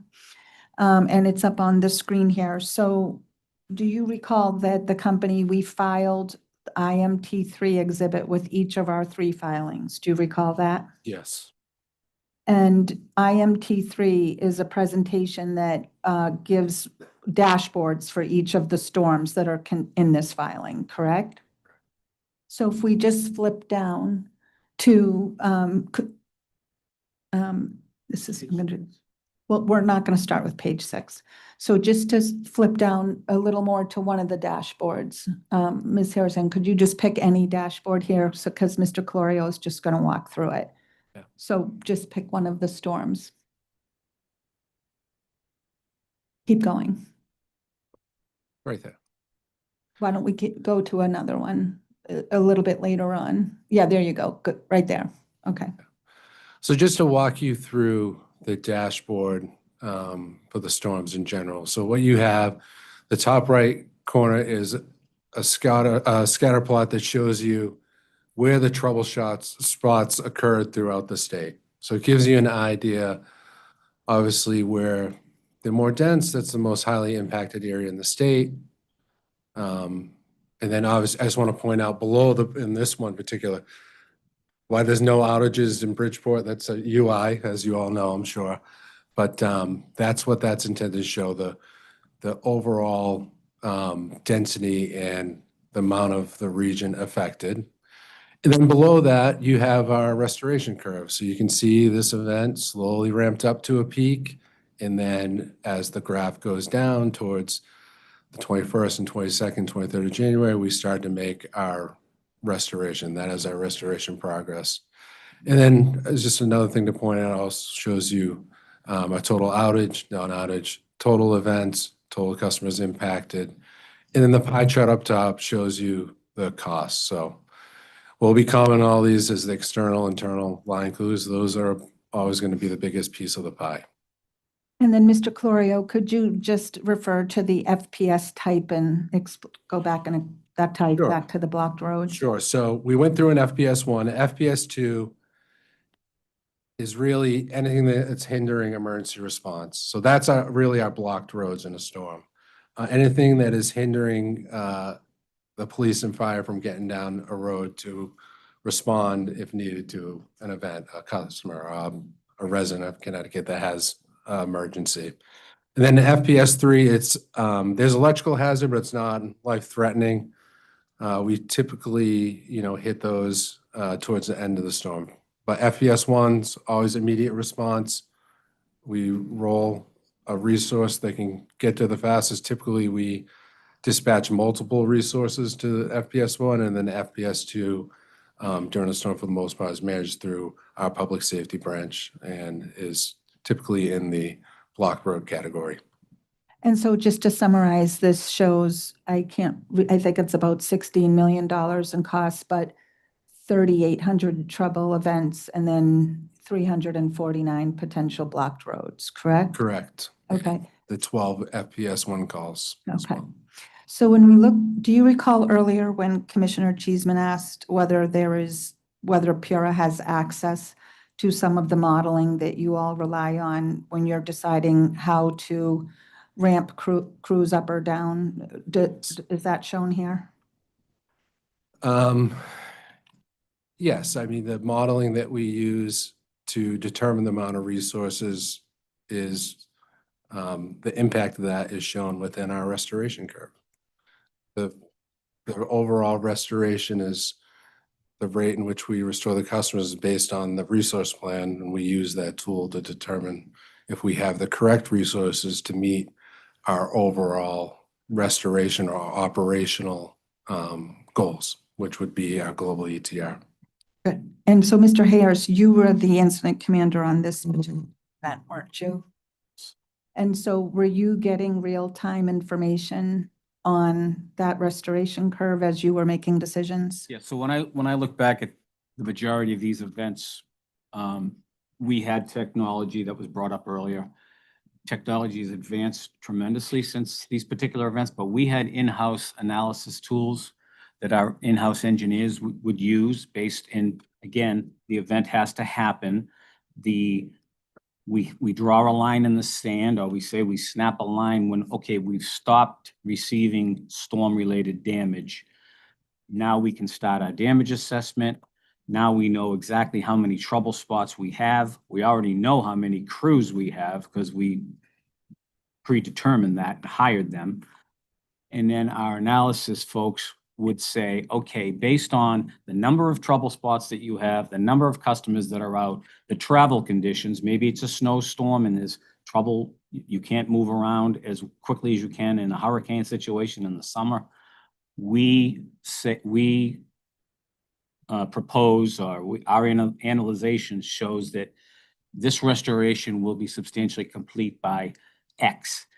And it might be in 48 hours, it might be in 72 hours, but that's a tool that we use in real time as we're going along, and we're setting global estimated times of restorations, and then we're getting to town level estimated times of restoration. We're constantly relying on that analysis. And as I say today, we have a lot more modern tools that we talked about AI a little bit earlier that can get a lot more granular with these. And as we are in a real-time event, we use those particularly to make sure that we're on track to meet our published estimated times of restoration. So we do have that. And then when we get to the hardest hit communities, our engineers will go into our outage management systems and say, these 60 jobs in Hartford need to get completed for you to make your estimated time of restoration. And you only have X amount of crews in that area. So you may want to plan on your clearing up in the west. You maybe want to move crews to central. So this is all part of our incident management structure, and the meetings that we have real time during these events is with our planning section, which are our engineers are constantly analyzing these events and offering up analysis and suggestions. I think there was a question earlier that I was thinking that we didn't answer, which was, what does it actually look like in a storm? Are you all in the same place? What does it, where are you actually doing these activities? Majority of these events, unless there was COVID restrictions, we were in the Incident Command Center in the Berlin campus. And so if we go to page 6 now, Ms. Harrison. Sorry, Now, before can you I move just- on, quick question. Sure, of course. Little question. Can I just add on to that? So the incident management team is in Berlin, but we have emergency operations centers in Newtown, Hartford, and New London as well, which are all self-contained to those regions. Okay, thanks. I was just curious, what does the negative number for other outside contractors signify? Where are you looking at that? That last slide, I was trying to catch you before you changed it. Oh, that's the one. Yeah. That's the range of contractors, not a negative symbol. So it's the range of numbers. So 4 to 2,500. On that one, it looks like 200 to 1,000 crews. Oh, I think think- he's talking about the cost. Oh, the cost. I'm sorry. Negative 500. Yep, so those are two items that fall into there. One is the capitalization. So at the end of each event, once all the costs have settled, we go through a process to determine how much of the costs that hit the work order were capital, and we remove it. That's number one. Number two is the Frontier billing credit. So 30% of our veg costs are credited, are billed to Frontier, and that also goes through the work order as a credit. So that's why you see a negative number there. Those are the costs that were removed for Frontier billing and capitalization. Okay. So we're going to go to page 6, please. And so again, we filed 3 versions of this IMT3. Made 3 filings of invoices each time we filed IMT3. So the page 6 of each one of these exhibits is the cost per trouble spot.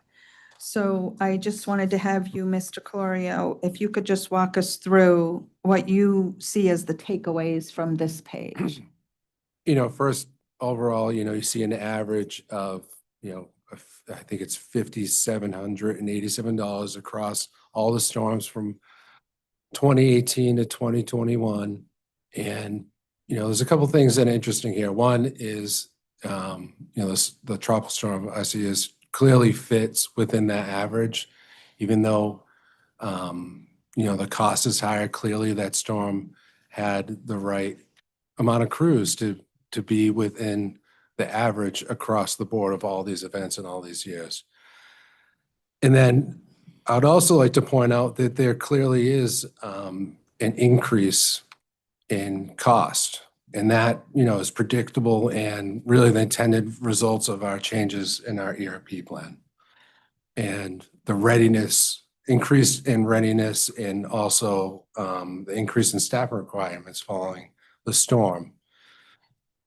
But before you move on to that, what are these 3 events that have a taller bar?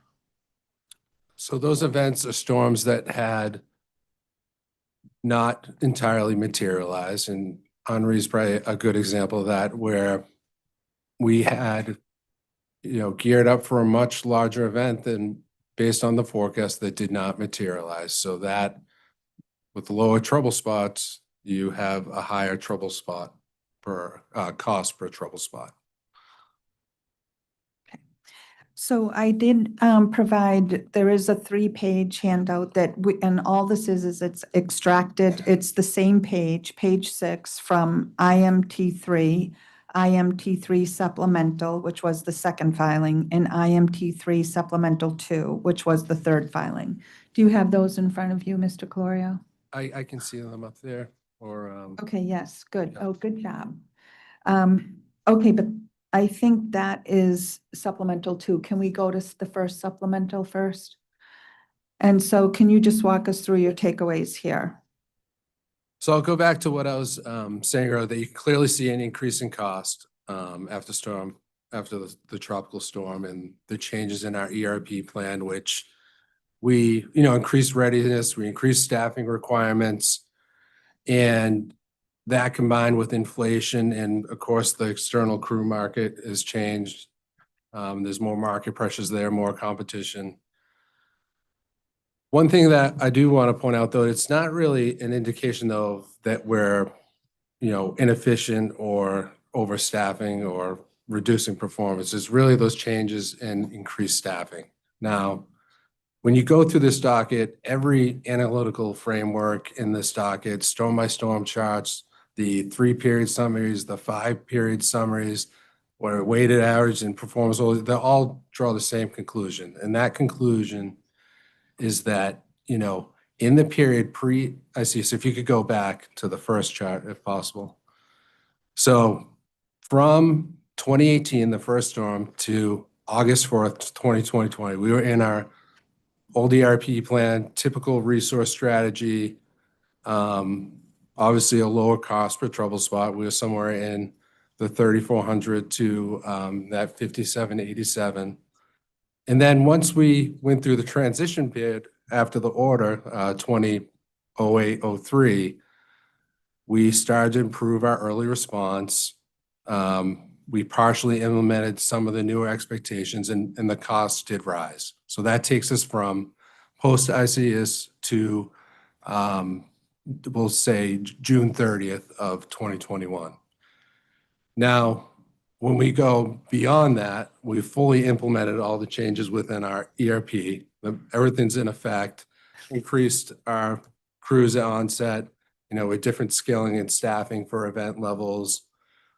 And obviously the 48-hour period where we're securing crews before the damage is known. So we're doing more pre-event planning and having more resources available at the onset. So as you go through these last two, the ranges increases the average cost, really from a $9,000 to a $13,000 per trouble spot throughout these last two periods. So that is from July 1st, 2021, our new ERP Rev 4 to the end of the docket. And so where you testified earlier that crews are the major driver of cost, what is the true difference in the way you're using crews since before ECS? Yeah, the true difference, before ECS is we're having more crews available at onset, as I said earlier, and the impacts of increasing our readiness to respond to those block roads, the public standing up of the public safety branch, being able to be prepared to have the flexibility to have a crew available to one of our 149 towns in under 12 hours. And so although the costs have gone up on a per trouble spot basis, do you agree that the company's storm response has consistently been better at meeting customer and municipal expectations? Absolutely. And what would your reaction be if I said, do you expect that customers would accept if we added a day or a day and a half or 2 days to every one of your storms on the response time? What do you think the reaction would be? It would not be positive. And maybe you could explain a little more of what you experience in storms, even when you're responding within a day. Even within a day, we're still getting a lot of pressure from the towns, from many sources, politicians, you name it. There's many sources of, pressure for us to restore, even in the shortest duration events that are not even in this docket. So to push it out one more day, I don't even know I don't believe it would reduce the cost. It's still going to be the same amount of labor hours, but it most certainly would impact us and our customer satisfaction. Yeah, I mean, to me, it would be, they would clearly be furious. So and it's really coming from two different sources. One is the cities and the towns. They're very, very clear to us. They want those block roads cleared immediately. And they're also the same thoughts around their critical facilities and getting those back up and running. And, you know, it used to be, if you go back, you know, to some of these earlier events, it was a very paper-driven process and phone call-driven process. So the towns were calling us, trying to get through our 1-800 number, or they were calling their community rep, or they were sending us emails and spreadsheets. You know, and we've evolved since then. We have the Muni Hub. It's a web-based app. I believe I talked about this the other day, but we train all the cities and towns. We visit them every year. We train them on our storm process. We train them on the Muni Hub. Prior to these large events, we have virtual training, just-in-time virtual trainings. We ask them again to use it. Their usage has ramped up to the point where we're in the mid-70s in terms of cities and towns that religiously use the Muni Hub. And that's a blessing and a curse. You know, the blessing is they're able to put the jobs that they want priority on into that app. That loads into our outage management system. That's what allows us to see it when we're managing the storm. It's coded, those FPS 1s, 2s, and 3s. We have codes in there for outages that are affecting those critical facilities. So there's a lot of visibility that we see what those issues are, and we're responding to those in real time. But the towns are also able to see that as well. So it's a two-way street, and we've built up their expectations. They know we're good at blocked roads, but they want us out there immediately on those block roads. They want us to get back on those critical facilities. And even storms that last, we had one within the last few weeks, it was 20 hours, and our community relations folks still got a lot of feedback from the cities and towns around how quickly we were able to respond. And then the second is just our customer base. Our customer base in Connecticut has very high expectations. After all of these storms, we send out surveys asking our customers how we did. And as I said, Connecticut customers has very high expectations. There's one storm in particular that sticks out. It was just before Christmas. I can't remember if it was 22 or 23, but it is in this docket. And virtually the exact same storm hit Connecticut and it hit New Hampshire. About 225,000 customers are out, virtually the same number of trouble spots, same exact response time. Oh, you know, so all the statistics that you would look at said very, very similar performance. Out went the customer surveys, back come the customer surveys, and you just see a market difference. I'm clearly paraphrasing, but the average New Hampshire verbatim was, "Thank you so much. You warned me 2 days in advance. I got my wood stove ready and I was only out for 48 hours. Thank you, thank you, thank you." The average Connecticut response was, "I was out for 10 hours. It's like I live in a third world country." So we just have very high expectations in Connecticut. And if we added a day onto each one of these storms, that would be, we would definitely have the feedback. That actually led to a question that's been on my mind, and that is, you've really emphasized towns, priorities of towns, and obviously there's public safety issues there, access and so on, so that makes sense. Do you have in your data and your customers' dissatisfaction data, apparently, you know, do we have that broken down by customer class? Like, I'm interested in the issue of, you know, the perspective of across the classes, including the economic value or loss associated, sort of the value of loss load perspective for the commercial industrial sectors. Do you have much on that? Not so much on the commercial industrial sectors. So a couple things there. Most of what we're looking at are coming back from our residential customers. And you do see a clear difference in the responses, almost linear, based on their restoration time. So those restored earlier in the storm obviously give us different grades from those who are later in the storm. But our circuits are all tied together. So you know, we're feeding, our circuits all have a mix. So they have a mix of commercial, they have a mix of industrial, they have a mix of residential. Obviously, if you're in a very heavy industrial area, a circuit might be concentrated, but for the most part, we have very mixed circuits. And that was a little bit of what I was alluding to when I said we're very prescriptive about working our way down the list. So in the outage management system, we flag those fire and police standing by jobs as a priority. We flag the critical facilities that are very important to the towns. And typically those are in kind of downtown, kind of densely populated areas, not 100%, but they overlap.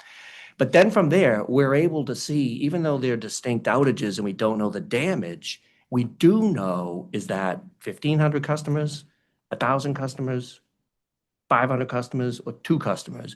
And we're working our way down that list. It doesn't matter to us who's inside that zone, but when we pick up that zone, we're picking up commercial customers, industrial customers, residential customers, and that's really how we're prioritizing. So I'm not directly getting at your question, but from our point of view, the system is a science-based electric system. It's agnostic as to who the customer is outside of when we're coding those fire and police and the critical facilities. Okay, but when you're using the term towns, you're using in some ways economic centers, right? You're not just, you're not just talking traffic lights that a town may manage, but you're also talking about businesses, hospitals, obviously, anybody, who has limited self-generation, backup capacity, so, but yeah, like I'm just trying to understand when you say towns and the towns are, expect prioritization, who is that? Yeah. So emergency management directors, but by extension, first select persons and mayors, depending upon the structure of the town. So, and the towns are really concerned especially their emergency management directors around their blocked roads. As Chris described, they're very, very concerned about the ability to get fire engines, ambulances, police to the location. So that's why they're prioritizing the blocked roads. And then in addition to that, they prioritize certain buildings which tend to be warming centers. We're prioritizing hospitals as well. So I'm sure I'm not getting at your question, but that's when I'm talking about towns, it's the individual towns and the management in those individual towns. And they all have access to that Muni Hub and to our liaisons. People who speak up for them, clearly. So, okay, so if a road is blocked by an object, like say a tree, it's not always interacting with the electrical system, right? So is that, do you clearly allocate, they say? Then if it's not impacting the electrical system, there's no electrical hazard, the town will clear that. That's gonna be up to them. All right. Correct. Very good. And we But they even, don't know. Sometimes we have to sense. well, I think we're talking purely the case where there's no any contact to any utilities. Right. Thank you. Okay. Anything else? Okay, just one last question. Mr. Clorio, can you just go back? A minute ago, you said even if we went another day, it wouldn't necessarily change the cost. Can you just explain that comment? Yeah, because the work is the work. Whether you do that work over 3 days or 2 days or 1.5 days, it's still the same amount of man hours to get that work done. Okay. Okay, I don't have any further questions. Do you? Okay, thank you.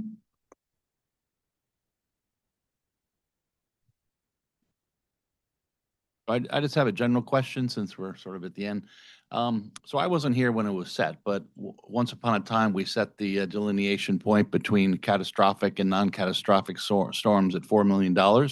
I'd be curious, in your opinion, is that the right level? And if not, what is the right level?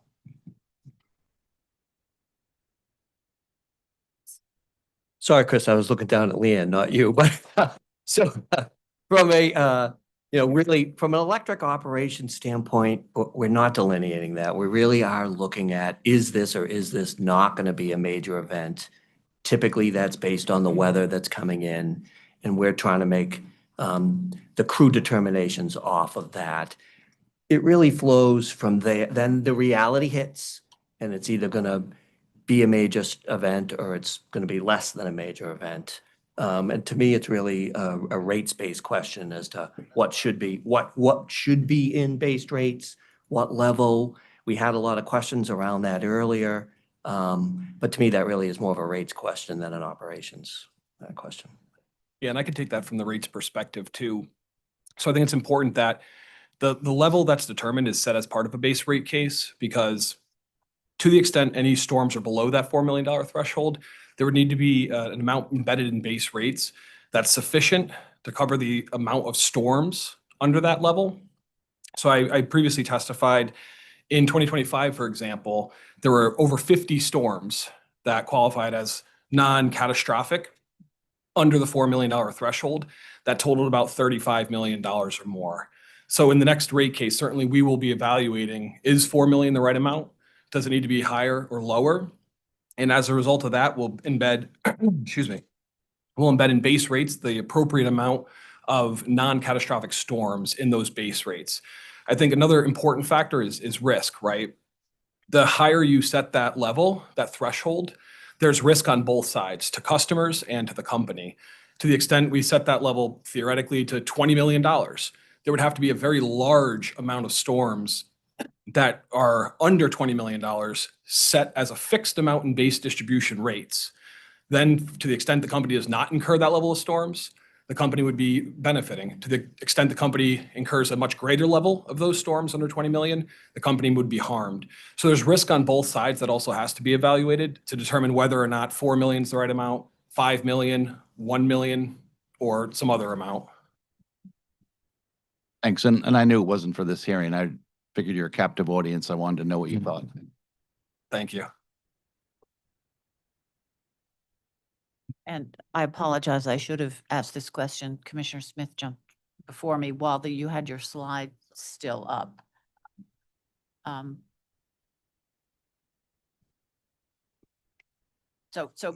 you're getting the slide up, one of my questions was, obviously, you have an aggressive vegetation management program. And as that plays out, as you see repeated storms, do you go back and look at prior trouble spots and see, hey, did we sort that thing out? Have we taken out those trees? Have we improved the surrounding, landscape sufficient so these places aren't turning up again? I mean, does that sort of analysis take place? And then I'll get to my slide. And it's page 9, please. Yes, we do analyze it, but from my perspective, I wouldn't characterize it as aggressive relative to the Number of trees in Connecticut, which is now more forested than when the original settlers came. I get that one. Absolutely. But to that point, we do analyze every year the impact of vegetation on our reliability. So if you put storms aside, because we've talked quite a bit about that here, but we do analyze with our engineering partners, what's the reliability impact on the system caused by trees for every single circuit and every single zone.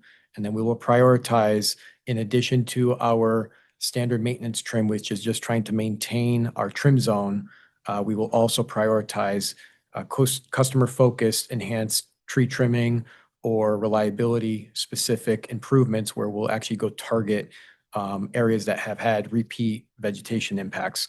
Now, I would just argue, and this is obviously a conversation for probably upcoming rate case, but the impact of the vegetation on Connecticut is significantly greater than we can actually accomplish with our existing plans. And so trying to find that balance of where's that break-even point where we have adequate reliability based on kind of the vegetation that's growing around us and the fact that our infrastructure lives essentially beneath the trees.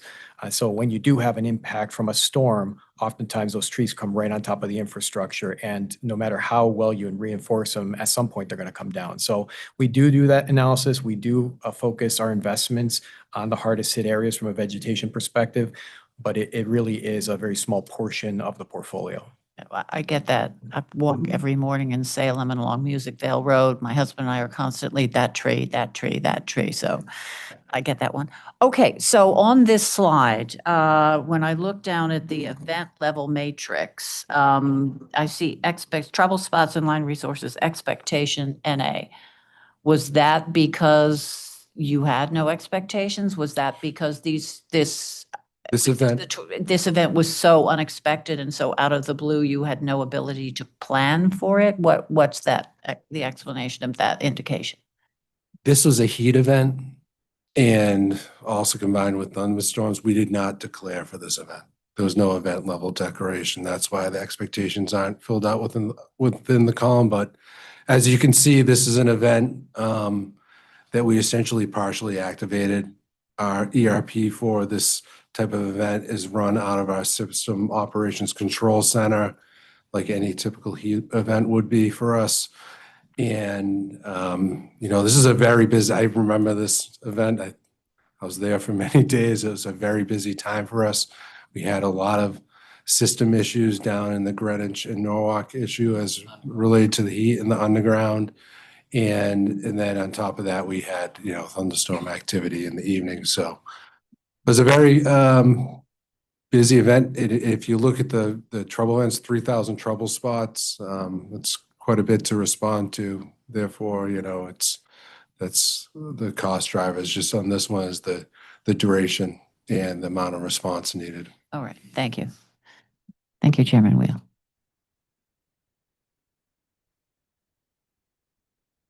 Okay, I think with that, we can adjourn the evidentiary hearing.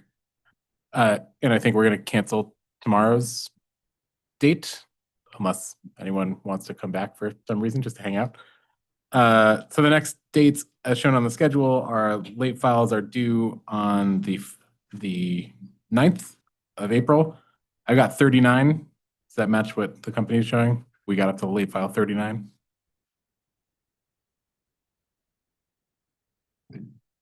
That's correct, Chairman Real. 39 late file exhibits. Okay, and we will post I think we've been kind of sharing my notes once in a while throughout this hearing, but we'll actually post the official list as soon as possible. Late file hearings on the 20th and 21st, briefs due the 29th with a pre-filed, not pre-filed testimony, that's what my note says. A draft decision issued on June 22nd and exceptions July 6th, oral arguments July 13th, and the final scheduled for July 29th. So with that, thanks everyone for coming and hope you have a great rest of the day.